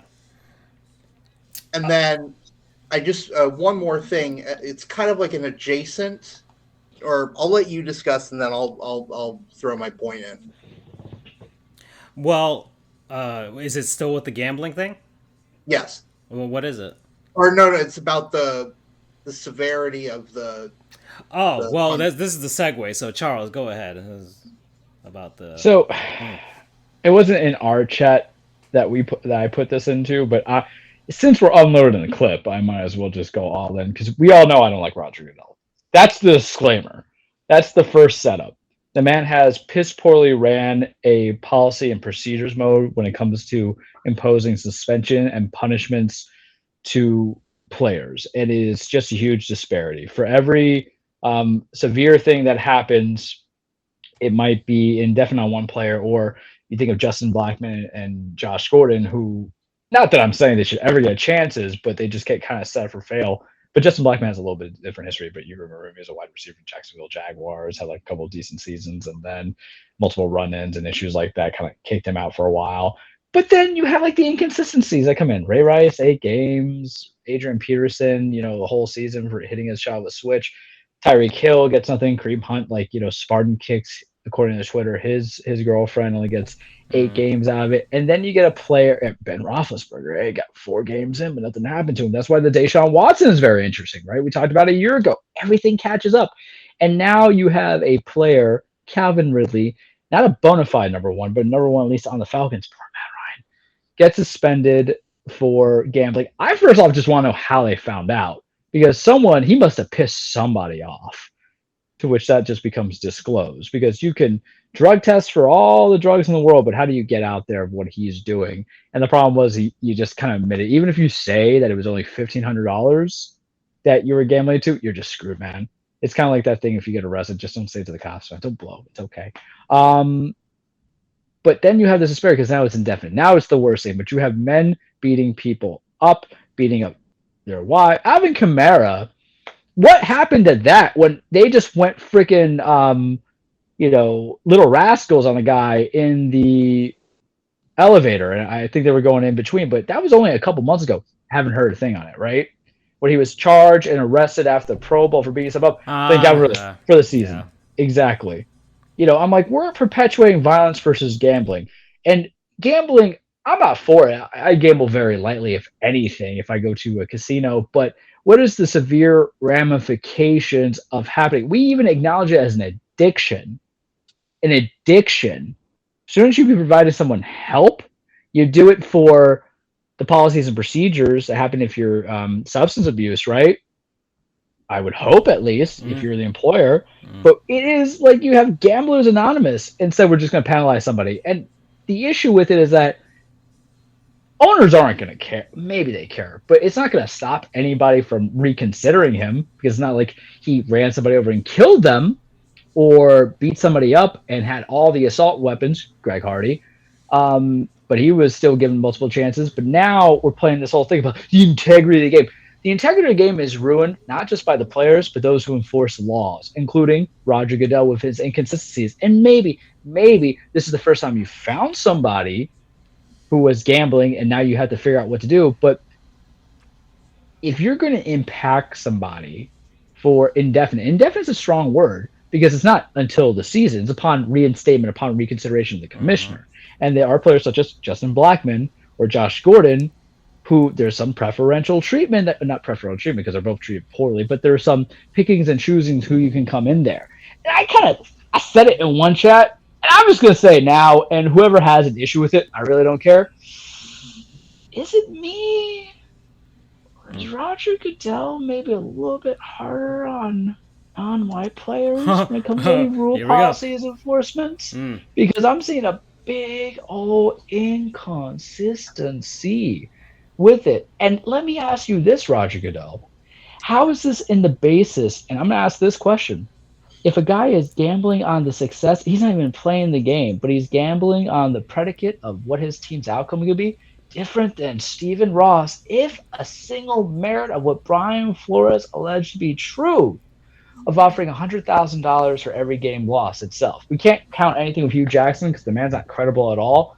He's basically like a thief at church. You don't give him the basket for the monies. But what does it say about ownership? And it's a two-way street, because it's not just the players who can ruin the integrity of the game whatsoever. It's also those in the administrative policies. And I'm just saying that aside from the inconsistencies, are we kind of cracking down harder on certain people? And even to give a defense to someone as non-likable as Cole Beasley, when he was going to say, hey, I don't like Corona, I ain't getting no vaccine. He was targeted. He was targeted straight up, and that's how he got hit up on a few things.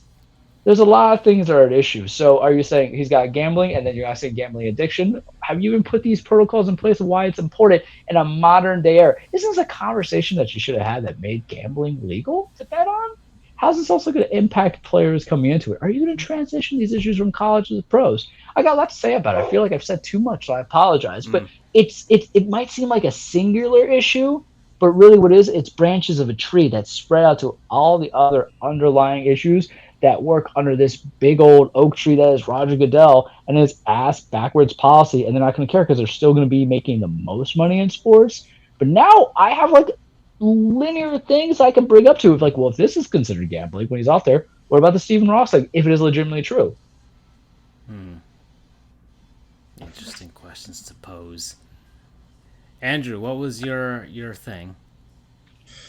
So my thing was, I kinda sorta understand, as much as I hate to admit it, why they're they're making a harsher example of him. It's because it's probably exclusive. It's actually in their rules that you can't gamble on games, as stupid as I think it is.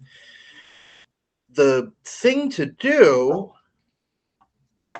is to actually penalize off-field shit.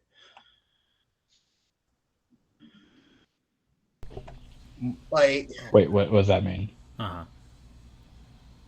like you're penalizing whatever his name is. Calvin Ridley. Thank you. You're penalizing him because it's in the NFL rules. You're not allowed to gamble on games. Mm-hmm. And supposedly the NFL has this rule, was like detrimental conduct to the league or some bull. Is that the we're going to punish you because you're not a white quarterback rule? Damn! Coming in on that, Roger Goodell. Good Lord. Right. Listen, Right. I'm just saying. Right, exactly. It actually enforce the fucking thing. And more importantly, well, for one thing, I think you're on point with the racial disparity thing, because case in point, and I know we can't, under rules of evidence, you're not allowed to glean liability for something off of a corrective measure that a group does. But the NFL just settled for lots of money the case where they were disproportionately giving lower payouts to black players, retired players, because they didn't fare as well on this supposed test. Do you remember that? Yes, on the thing they used to give before the draft, right? No, not the Wonderlic. Not the one. It was the when they were determining payouts for like mental brain compensation. Oh, for the CTEs? Right. Yes. They used some kind of analysis formula that it was based on like what was the cognitive ability of the player now versus a certain baseline. So they did craniology as their payout effect?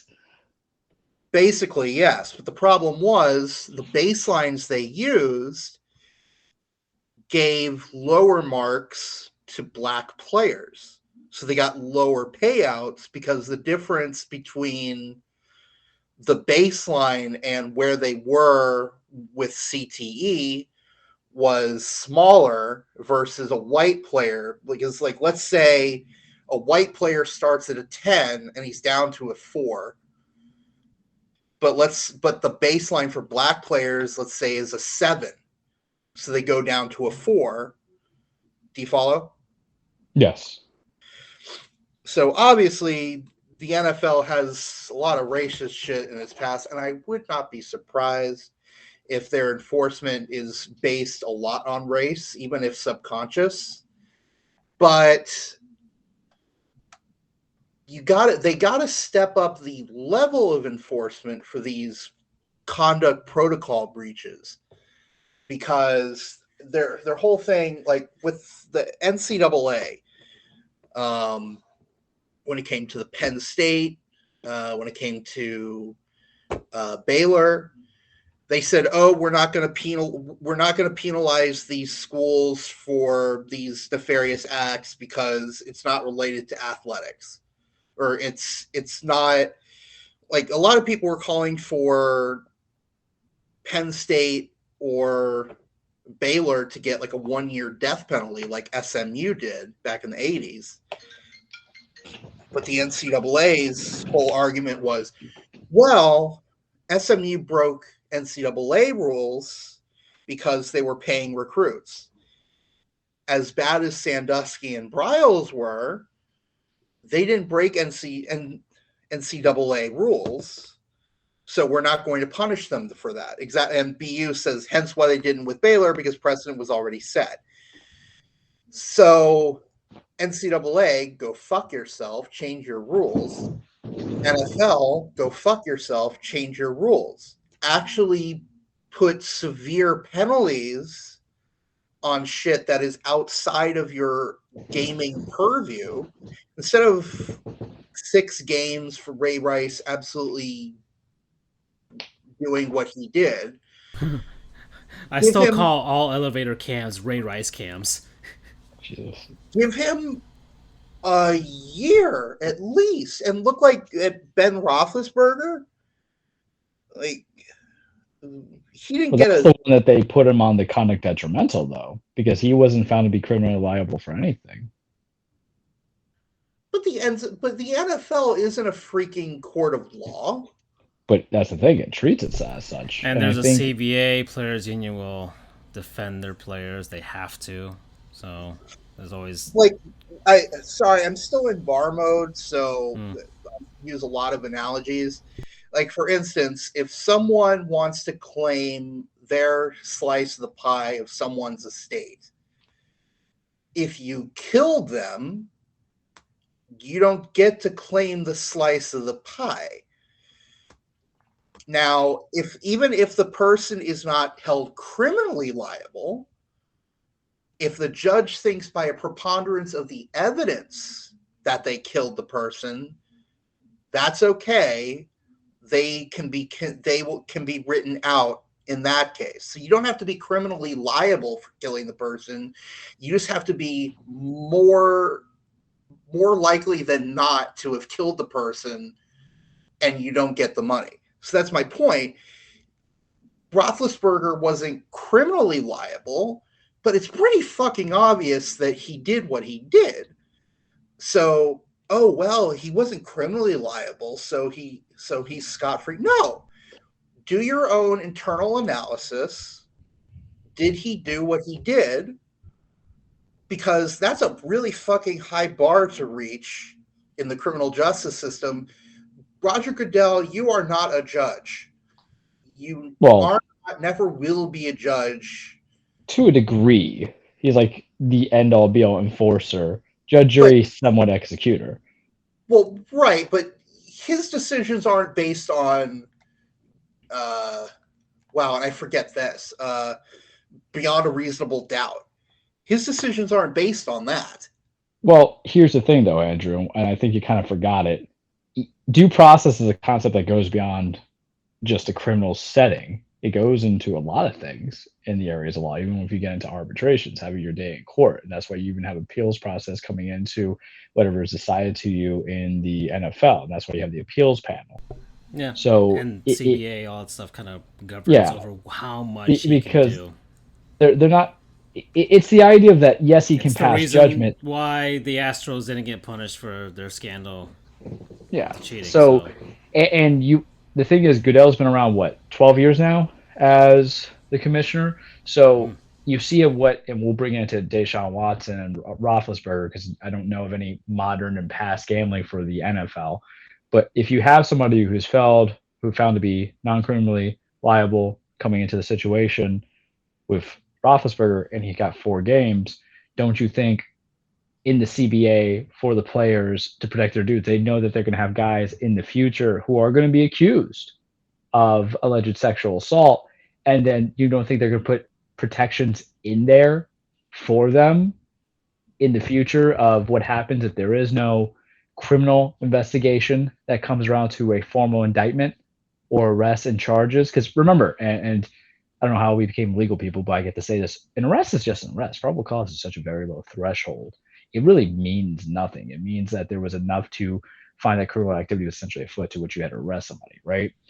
It's the other stages and beyond reasonable doubt and then coming into the civil nature. But with this kind of world in the NFL, you don't think that they put the framework for the future where they say, hey, we know you did this then, but if my guy isn't charged, it's not like a Henry Ruggs situation where DOA on arrival, right?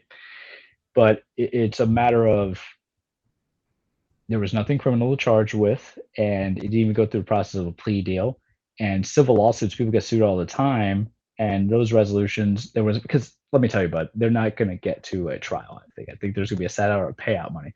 So maybe if there's a payout settlement, maybe a suspension, but that's usually you sign an NDA of what those messages are. So I think there's a lot of protections for someone like Deshaun Watson in that sense. The problem with Goodell is that he always seems like, for a guy who seems to be in the face of it, just doesn't know what the hell to do with himself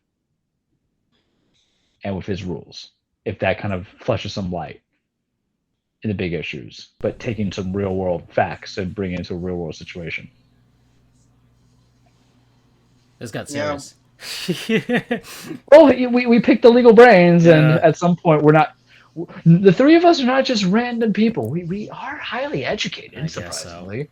As we were debating about alter ego crackling oat brand cereal and Rice Krispie treats. Complete contrast from the beginning of this show.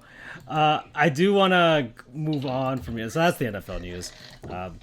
I do want to post some stuff here. I had some other things real quick. Of course, we got the Heat. Victor Oladipo is back. Best team in the East. Victor Oladipo, am I right? Yeah. Yeah, he played only 15 minutes, but man, what a 15 minutes. Oof. The Heat aren't trading for nobody. They already got their guys. They're ready to go. We don't. Y'all want your Devin Bookers, not me. You want your Ja Morants? Man looks like gummy thin as a toothpick. I'm not hating on Ja. We love Ja. Ja, we love you. We were supporting you 2 years ago, but I got to talk that ish now because there's only 16 games left in the season, Francisco. Yeah.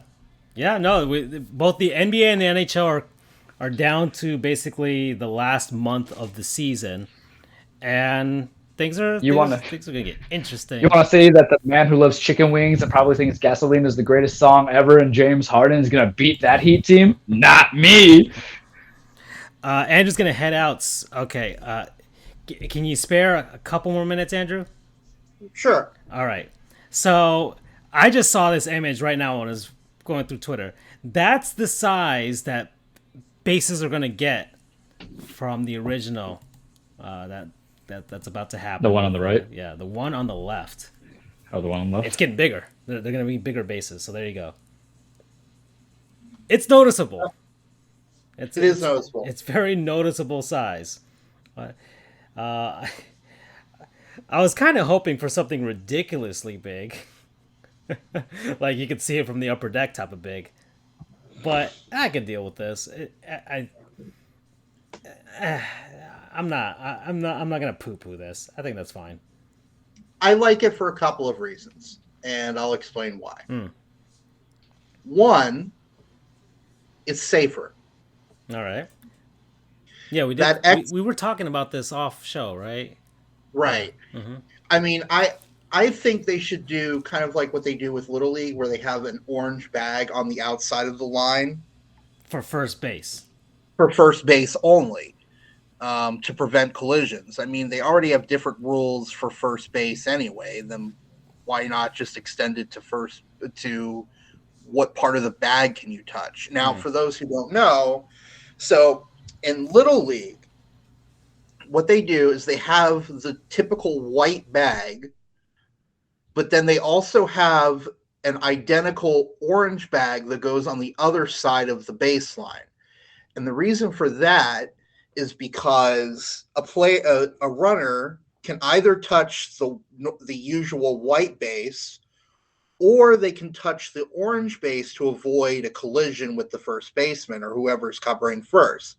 Now, the first baseman is not allowed to use the orange part of the bag to step on it for an out. That orange part is only for the runner.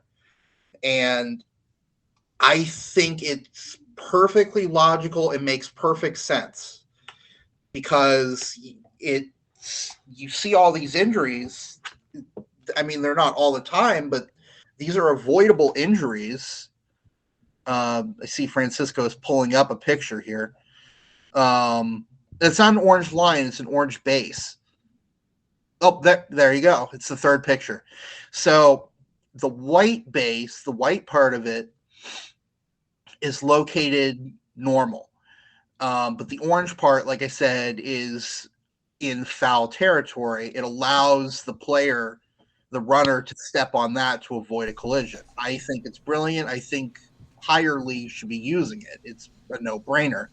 But to my point, I like the expanded size for a couple of reasons. One, even if they're not going to use the outside base thing, that extra couple of inches is an extra couple of inches that the first baseman steps toward the field that gives a little more of a line for the runner coming through, so it does avoid a collision just by a couple of inches, which is important.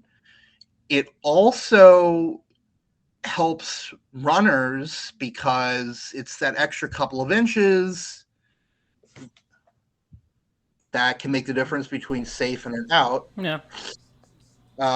Maybe it'll up stolen bases. And it will definitely up stolen bases. Right now, stolen bases are a thing of the past because the catchers are getting, it's not through fault of their own, it's good. The catchers are getting really good at throwing out runners.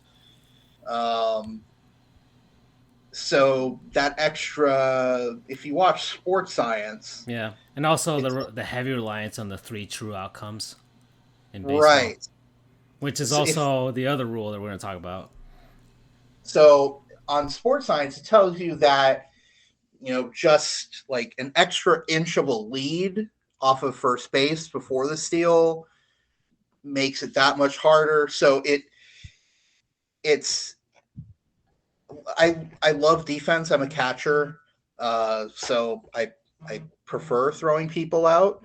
But if you're talking about the overall balance of the game, in that regard, at least, it's shifting a little bit more toward the defense. You can shift it a little bit more toward the offense here, because can you imagine what Juan Pierre could have done if he had an extra inch or two to work with? Oh, yeah. Per base? Mm-hmm. Like, just his bunts would be impeccable. And or Ichiro. You would have had a few more hits. Yeah, absolutely. And so I see it as an absolute win. It's all around. I don't see any reason why it shouldn't have been done. They instituted the shift ban, right? Yeah, that's the other rule, to ban the shift. The Joey Gallo rule.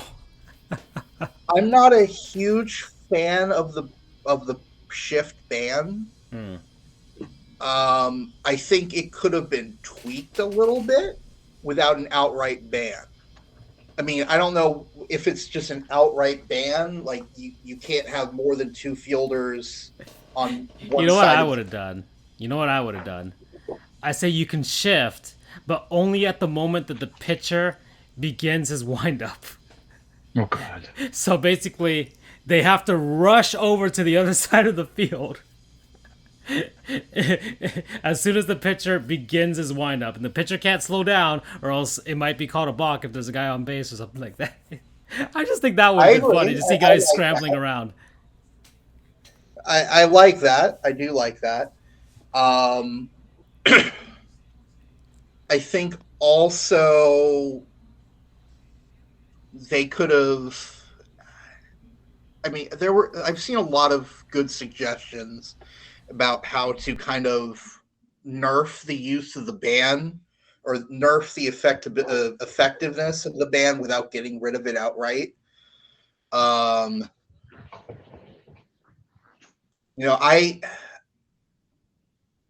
keep going back to. I keep also thinking, if they're just learn how to fucking bunt.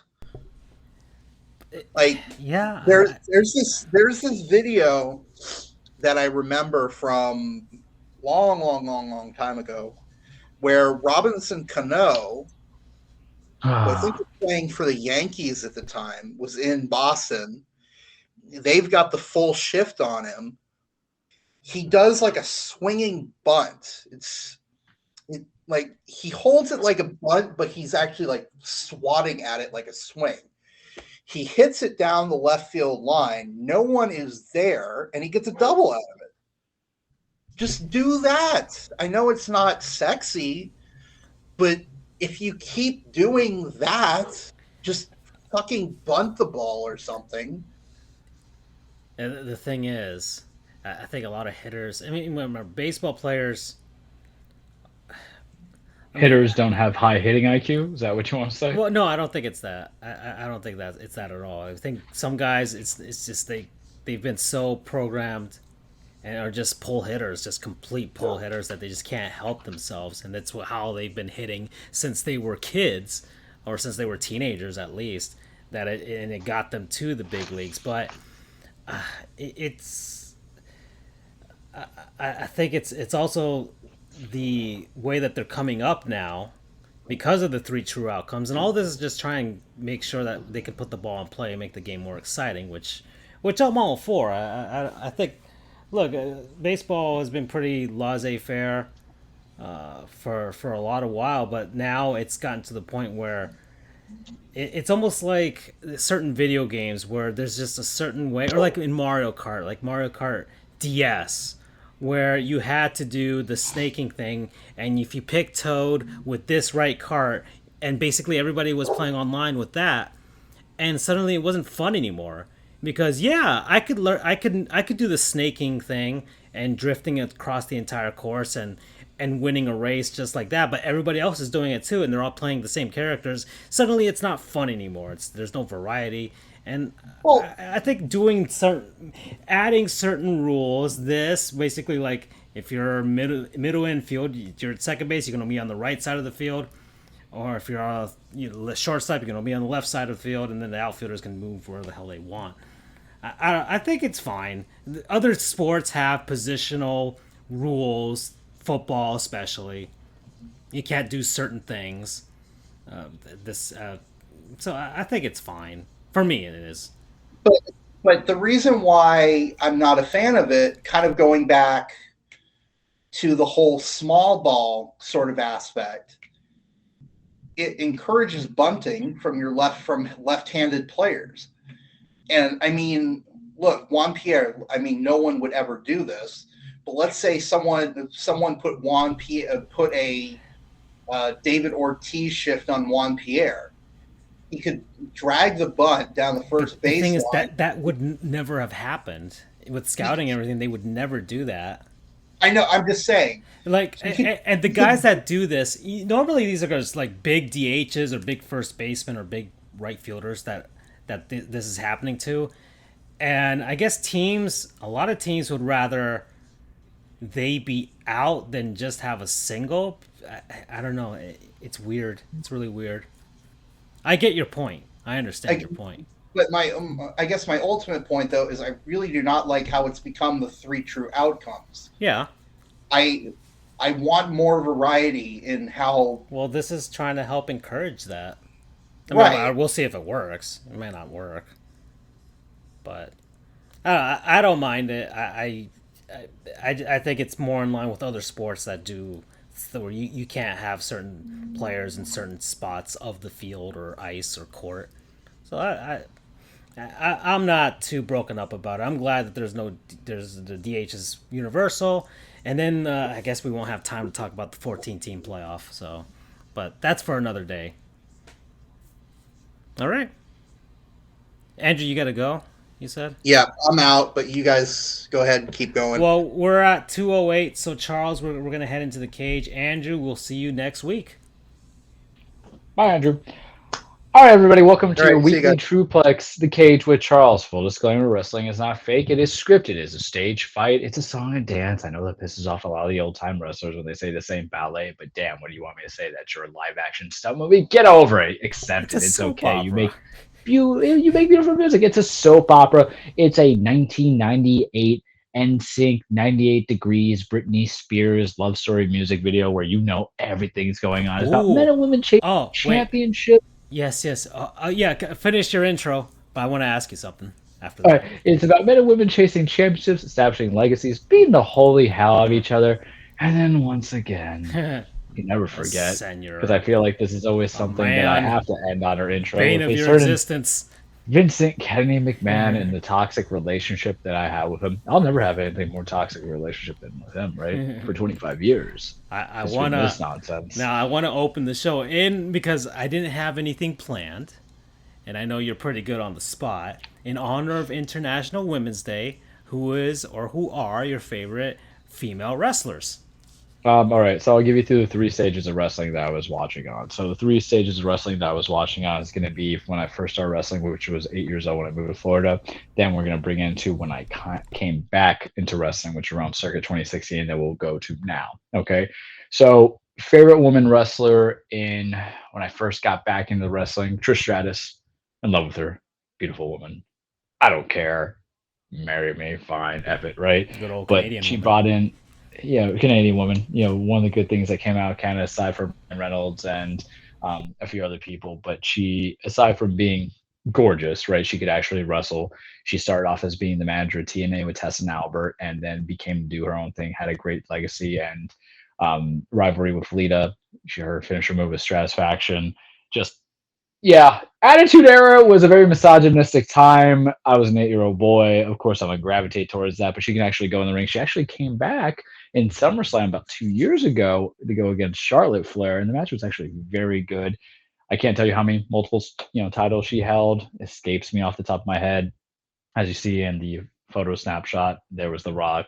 There's a period where she was with like Vince McMahon, a lot of stuff, but she did a lot of cool things, a lot of good things with it. She helped bring in the era of women wrestlers because remember, I think with Vince McMahon and the misogynistic purview that he had, because of course it's no coincidence the boss had locked lips with somebody, right? Kind of disgusting now when you think about it. Maybe that's the reason why we need to have these uncomfortable conversations about people in power influencing it to get certain things that they want, even though they proclaim it to be innocent, because it might be innocent, but it's still pleasurable. And that's the problem with some of these things. But I enjoyed her time wrestling then, appreciate her time now.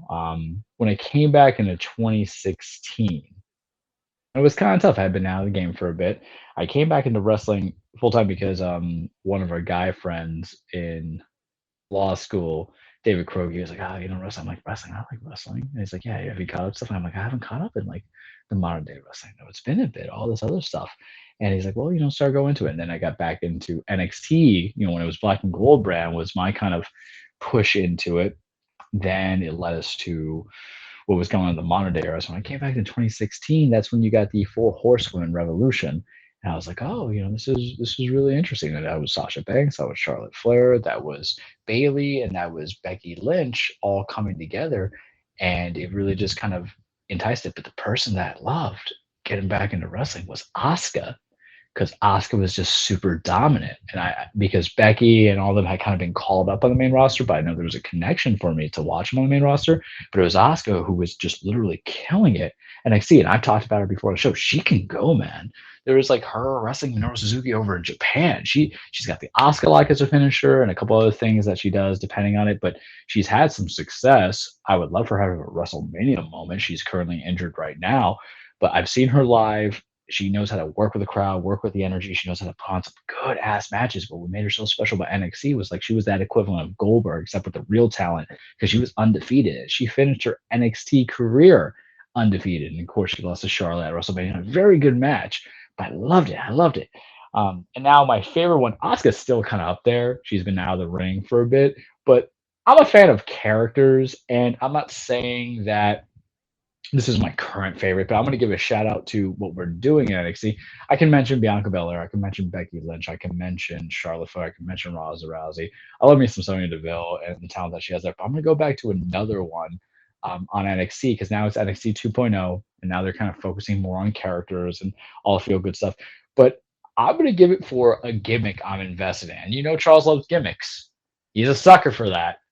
But right now it's Wendy Chu. And she was I forgot her OG name that they called her when it was Karen Q, but now she's Wendy Chu.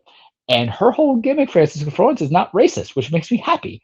She's like a sleepy human being. And it's hysterical to me. She comes in with the eye mask, like the pajamas and I the remember that she was like pillows. sleeping on top of the lockers or something. Yeah, Yeah. and it's just like I'm a sucker for that stuff, man. Like some things just kind of fit. It was, I'm trying to think of all the gimmick characters I like that Vince ruins. Like I think about Aleister Black. I think about a few other ones, and then it just kind of like destroys it. Aleister Black's not a gimmick. He's Malachi Black now in AEW. I'm just thinking about all the stuff that I like that they ruined. I can't think off the top of my head, but there's just something interesting about it that cracks me up because I think it's like Vince's jab at modern day culture and behavior of people of how us as millennials are just always overworked, overtired, and underpaid, and we just want some nap time. We love our Starbucks, but you put a character in the right performance and they own it.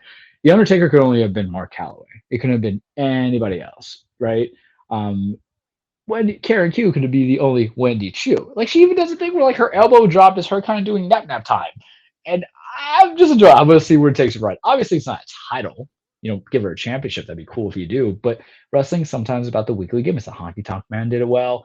Elias, when he was still around on TV, I don't know what he's doing with his guitar and everything. That's what's bringing in well. Yet people invested. They're good for segments. They're good for things to kind of break up the monotony as you're waiting for the next match. So that's just kind of where I am of like past, present, and currently the future, and for all different reasons, right? So yeah, didn't think I have the brain to go to that. Yeah. Any questions? Look at her. She's got a little unicorn Yeah, mask. It's yeah. hysterical. That's great. Going into now, so much has happened. I don't want to make this into a 30-minute cage, so I'm gonna just really. Do I do AEW or I do WWE? I guess AEW because Revolution So much has happened. happened. So Well, we before talked the Revolution preview happened, before that, and so now but we can do a even before review. that, Tony Khan Oh bought Ring yes, of the Honor. big money. Yeah, big money. So Ring of Honor, we had talked about it. It was on its dev store steps. It's where a lot of the great talents had originated from: Samoa Joe, CM Punk, Bryan Danielson. I could just give you the list of names, but that's where they started. Tony Khan bought that. I was like, meh. But I know essentially the feeling towards it is just to kind of get the library and then try to utilize that for HBO Max to get Warner Media to stream AEW and the Ring of Honor library. And even though the Ring of Honor, old matches were not shot well, there's some damn good matches on there. CM Punk and Samoa Joe, Bryan Danielson versus Nigel McGuinness, stuff that I've watched, stuff that I haven't watched, stuff that I'm going to get into. And I love me the WWE Network. What would I do when it was Corona time? I'll put that on as I wait for calls and do some things and stuff like that. I watch some old matches that I missed because I missed the gap in wrestling. I watch the old NWA matches. I would watch the old AWA matches. This can give me the opportunity to see all those matches I missed in Ring of Honor.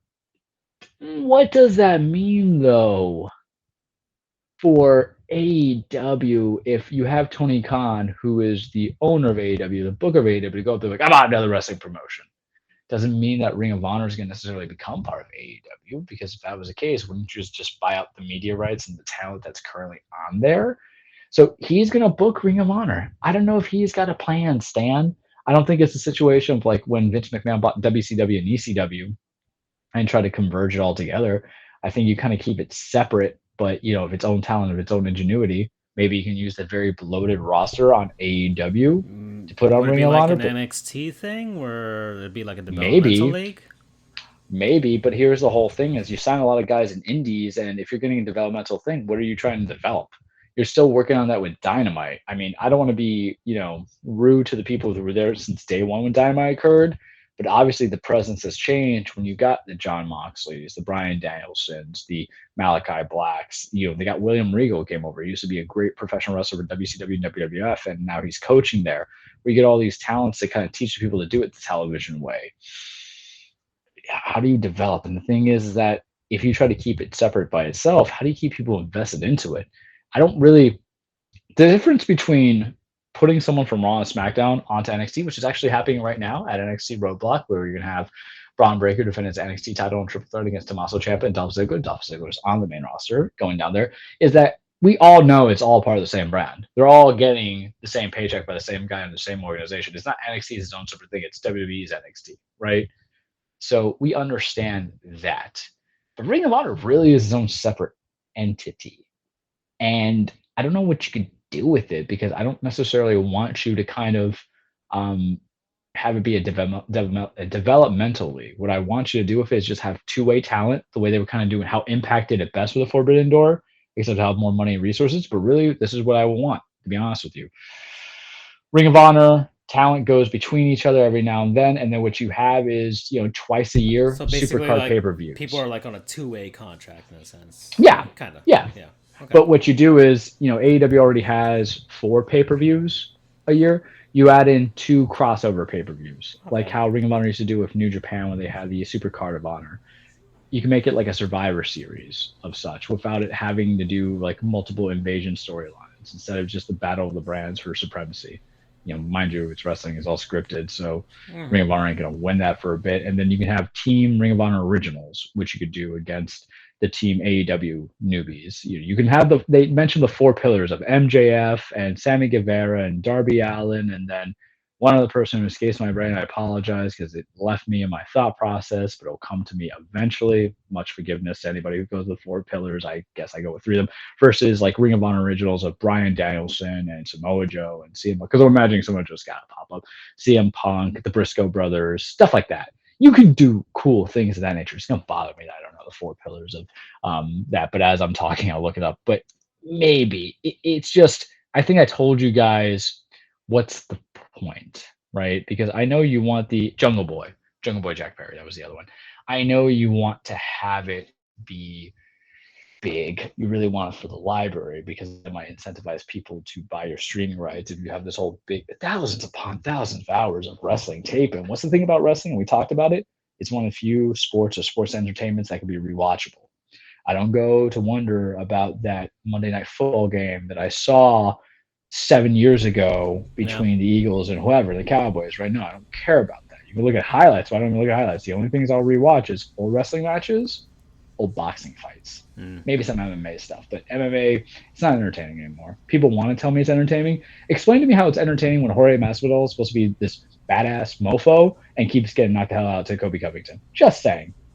That was over this weekend. Look, we brought combat sports in there. But it has incentivization because I'll even rewatch stuff from the prior year when I'm making my top 10 list for us. And you find new nooks and crannies. Maybe I'm not looking at my phone. Maybe I'm more intense. Maybe I'm just hearing it differently. Maybe it's a worse match. Maybe it's a better match. There's an appreciation to it. People like lists, right? And that's something useful for me.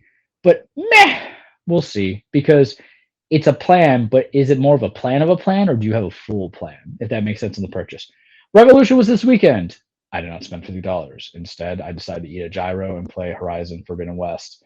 We're at 8.5 of that game right now, but I'm barely touching the surface. I'm just telling you that right now. I'm like 21 hours in, and I probably have done like 4 or 5 main missions. There's so much to do. This is the problem. There's like a 60-hour game, and that's why I'm hoping we'll get to the 9.5 or to the 9, but I don't see it going any lower than 8.5 unless something stupid happens, because it's very familiar. I'll give it the shout out, but we're not going to give it the non-sponsor yet. Get back to me by April, which is when I anticipate breaking and beating the game.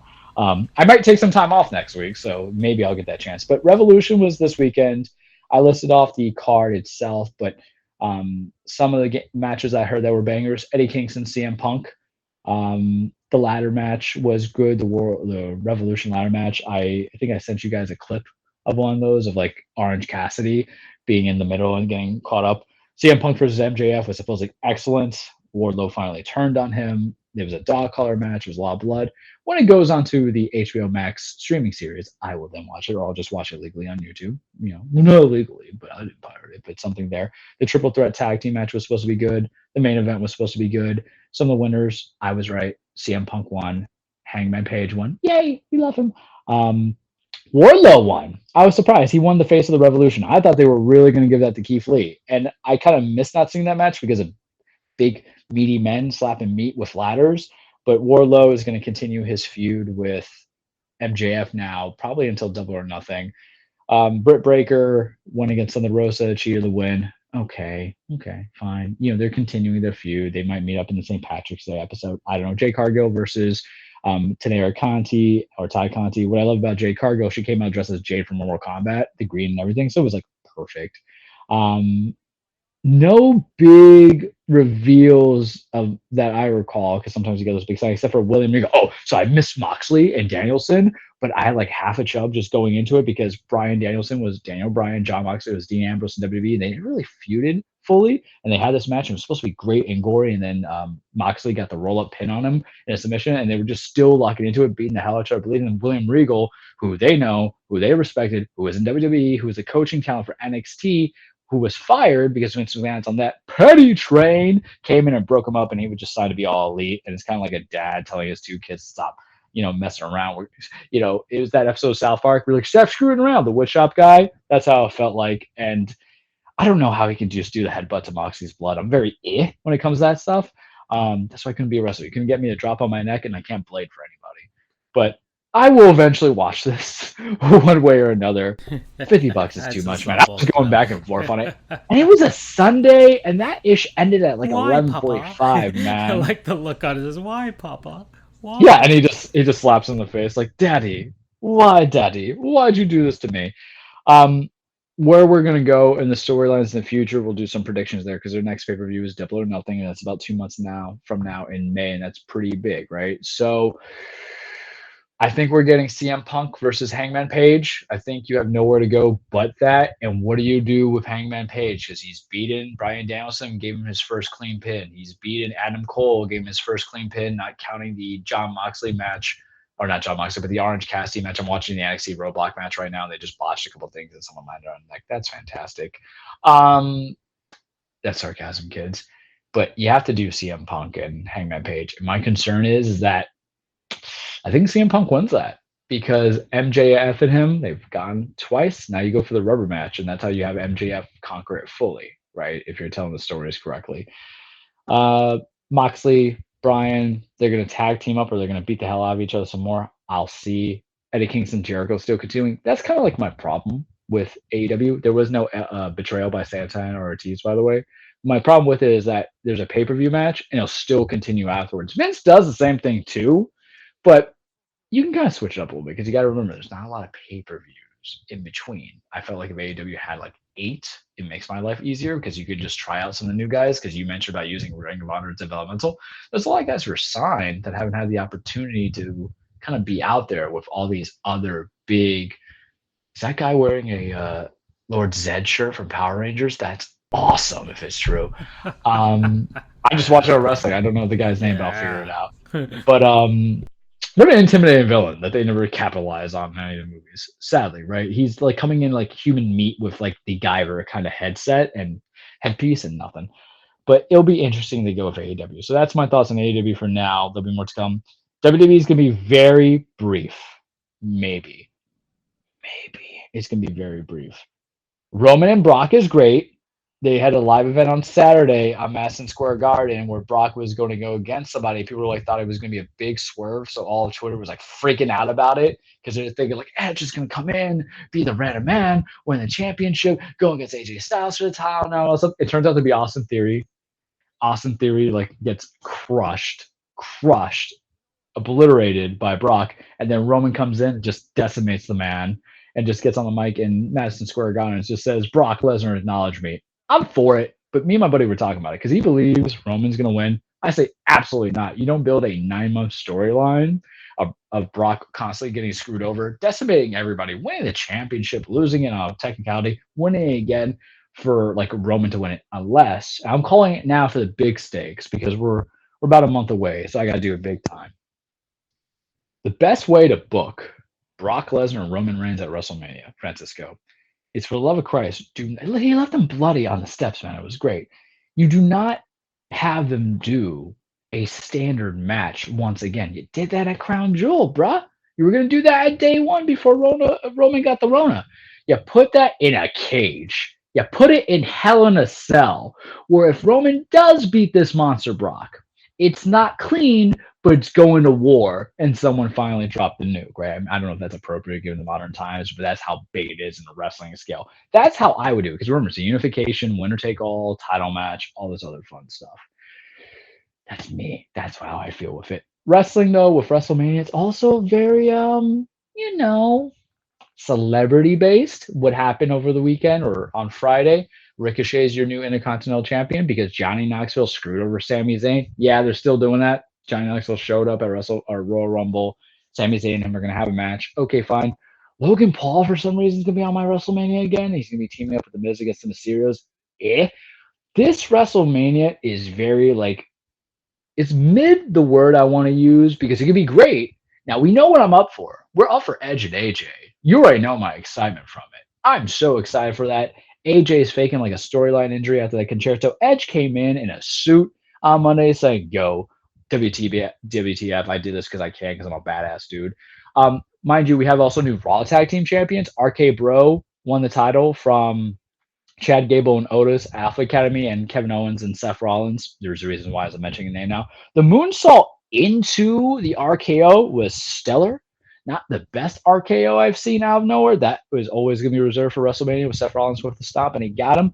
But it's good stuff. Good for Ricochet to get the IC belt. The guy should always be on my TV. His character work can be kind of bland, but you're only working with what you're given in creative. But good for him. For some reason, it's like, hey, we're going to push it. WrestleMania is going to be... Yeah, well, look how finesse he is, man. Look how athletic. I love him. He has some damn good matches. You want to watch some good Ricochet matches in WWE? Watch him versus AJ Styles at SummerSlam. Watch him versus Adam Cole for the North American Championship. Watch him versus Velveteen Dream. Damn good stuff, sirs. And also watch him in the NXT Tag Championship match against Viking Raiders when he was teaming up with Aleister Black. Damn good stuff, sir. He can bring it. It's just, you got to make the underdog work. So the IC title is good. There's some predictions we'll go into, but not just yet. But something big kind of happened. I sent you in the chat, and this is where I'm going to kind of be on the focal point for 5 to 10 minutes. So Kevin Owens wants to be at WrestleMania. Kevin Owens' finisher is the Stunner. Kevin Owens, or now it is, at least he used to be Pop-Up Powerbomb. He's also one of the guys who used to be a Ring of Honor, not an OG, but good enough when he was Kevin Steen. And he's been hating on Texas. There's some famous dudes from Texas wrestling-wise. There's the Heartbreak Kid, Shawn Michaels. There's The Undertaker. And there's also Steve Austin. So he told Stone Cold Steve Austin to show up, come to WrestleMania for the KO show. Austin releases a clip today, which I sent you guys. And he said, yeah, I'll be there and open up one last can of whoop ass. Fuck it, I'm for it, man. Fine. I don't know if it's going to be a match. I will tell you this. Vince is not going to let Owens get buried so badly in a segment show to eat a stunner and that's it. I think he's going to let some hands be thrown. I think, hell, if Austin shows up before WrestleMania, Owens is going to get him with a stunner. What this is, though, is that it's WrestleMania with stuff they're trying to say it's the most stupendous WrestleMania because the preview just came on as I'm talking. But you're bringing in Stone Cold Steve Austin. We love nostalgia. And some people say, the thing about wrestling is that they can never, let go of the past. They can't build new stars. But that's for every sport, is it not? There's a reason why Drew Brees is now on my NBC Sunday Night Sports broadcast. The reason why that Shaq and Charles Barkley are there on my NBA, tonight or whatever it is. We don't count Kenny. Kenny's just there, but Kenny's not on a Shaq and Barkley level, right? Yeah. Not a Hall of Famer. And then with baseball, I don't know that they rotate that too much. I feel like there's actually not real legitimate great dudes. Another problem baseball has. So yeah. Mm-hmm. I'm just saying, granted, no one's saying, hey, bring in Derek Jeter to be on the broadcast, but I will watch it every night. Instead, I'm relegated to, I'm relegated to Alex Rodriguez. Yeah, Pedro. At the point. So, right. So it's just one of those things where you wonder and it comes into it. But wrestling holds on to the old timers just as much as we do. The only difference is that they're competing, right? But granted, that's changed a little bit because the NBA, they'll be at the what's the other alternative brand name? The Ice Cube brand, the Big Three brand. So there's some dudes who are coming back, man, for the extra paycheck. Or they're showing up for the celebrity stuff. So why can't we hold on to it? I don't think this is going to be a match. Austin's 57 years old. But mind you, Sting is 62. And he wrestled a match at Revolution. So are we just hating on WWE for just one thing and we're just ignoring AEW? Because I really think, Francisco, if you're going to say, WWE is pathetic trying to get a 57-year-old Austin, trying to wrestle WrestleMania. How old is Goldberg again? Goldberg's like 52, though, but Goldberg's actually in super shape, and he doesn't have a broken neck. Okay, but if you like AEW and you're supporting Sting being 62 and going, you're full of it. Yeah. The booking might be different. There's a reason why Sting is in tag team matches because you don't have to do as much work. The guy came off a flamethrower. Awesome. But There's a reason why legends matter, and it's Stone Cold Steve Austin. It's not, and for the love of God, please, for the one person who does like Jake the Snake Plumber still, it's not like, or Jake the Snake Roberts. I'm thinking Jake the Snake Plumber. Jay, the quarterback for the Cardinals. Yeah, no. Yeah, we're thinking Jake the Snake Roberts. It's not like he's coming in for one more match in AEW or WWE. This is Stone Cold Steve Austin, the guy who catapulted the WWE era into the Attitude Era with Vince McMahon. If there was no Bret Hart helping Austin out, but I'll digress. That might be one of those slow days at the news, and I'll just kind of go into a divide why you guys need to watch WrestleMania 13 and see the double turn. But I'm for it. Fuck it. Why not, man? Because I love Kevin Owens. I have a shirt of Kevin Owens. He's big fatty. I follow him on Twitter. I think he's just a breath of fresh air. No, he's not going to be booked constantly. But here's the thing about wrestling. No one's ever booked to the liking of what we like. I can attest to that in and of itself. But imagine what's going to happen. Think about Kevin Owens, the performer right now, and the employee. Vince McMahon directly negotiated with him, allegedly. What does it mean if Vince goes to you as a wrestler and says, hey, I'm going to put you on the biggest pay-per-view that we run. You're going to have maybe a match, maybe not a match, but you're going to have a segment. And you're going to have a segment with this man, Stone Cold Steve Austin, and you're probably going to eat a stunner. But what does that say too? Isn't that the ultimate minting in wrestling? Isn't that certified in of itself what your legacy is and cementing your legacy? Because here's the thing, we talk about cementing legacies. I feel like this is a good point to come into it. Some legacies are cemented with victories. Some legacies are cemented in losses because someone's got to lose most of the time, right? But damn it, you can still lose and come out strong with it. And I want to see where it goes. Now, mind you, it's also Vince McMahon, and he gives me what I want, and then he screws it up too. That's the hard part. That's why I'm also concerned about AJ Edge, which I think they're putting on night 2. So I don't even want to kind of watch night 1, Francisco, because I got Roman Brock in that payoff of a 9-month storyline, and then I got AJ Edge on night 2. What the hell do I need to watch night 1 for? For Austin and Owens?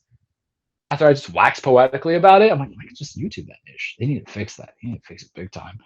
And right now, I'm going to see this triple threat match, Braun Breaker. Hopefully, he, as the next generation, does some stuff. But if not, everybody's going to think about his daddy and his uncle, Rick Steiner and Scott Steiner. Big Papa Pump has got the hookup. Holler if you hear me. And that's all I got for you this week on The Cage. Okay. Well, this show has gone on pretty long, but we talked about very important matters. So I'm glad we had a stark contrast between the first half of the show and then the ending of the second half before heading into The Cage. But yeah, this is a good one.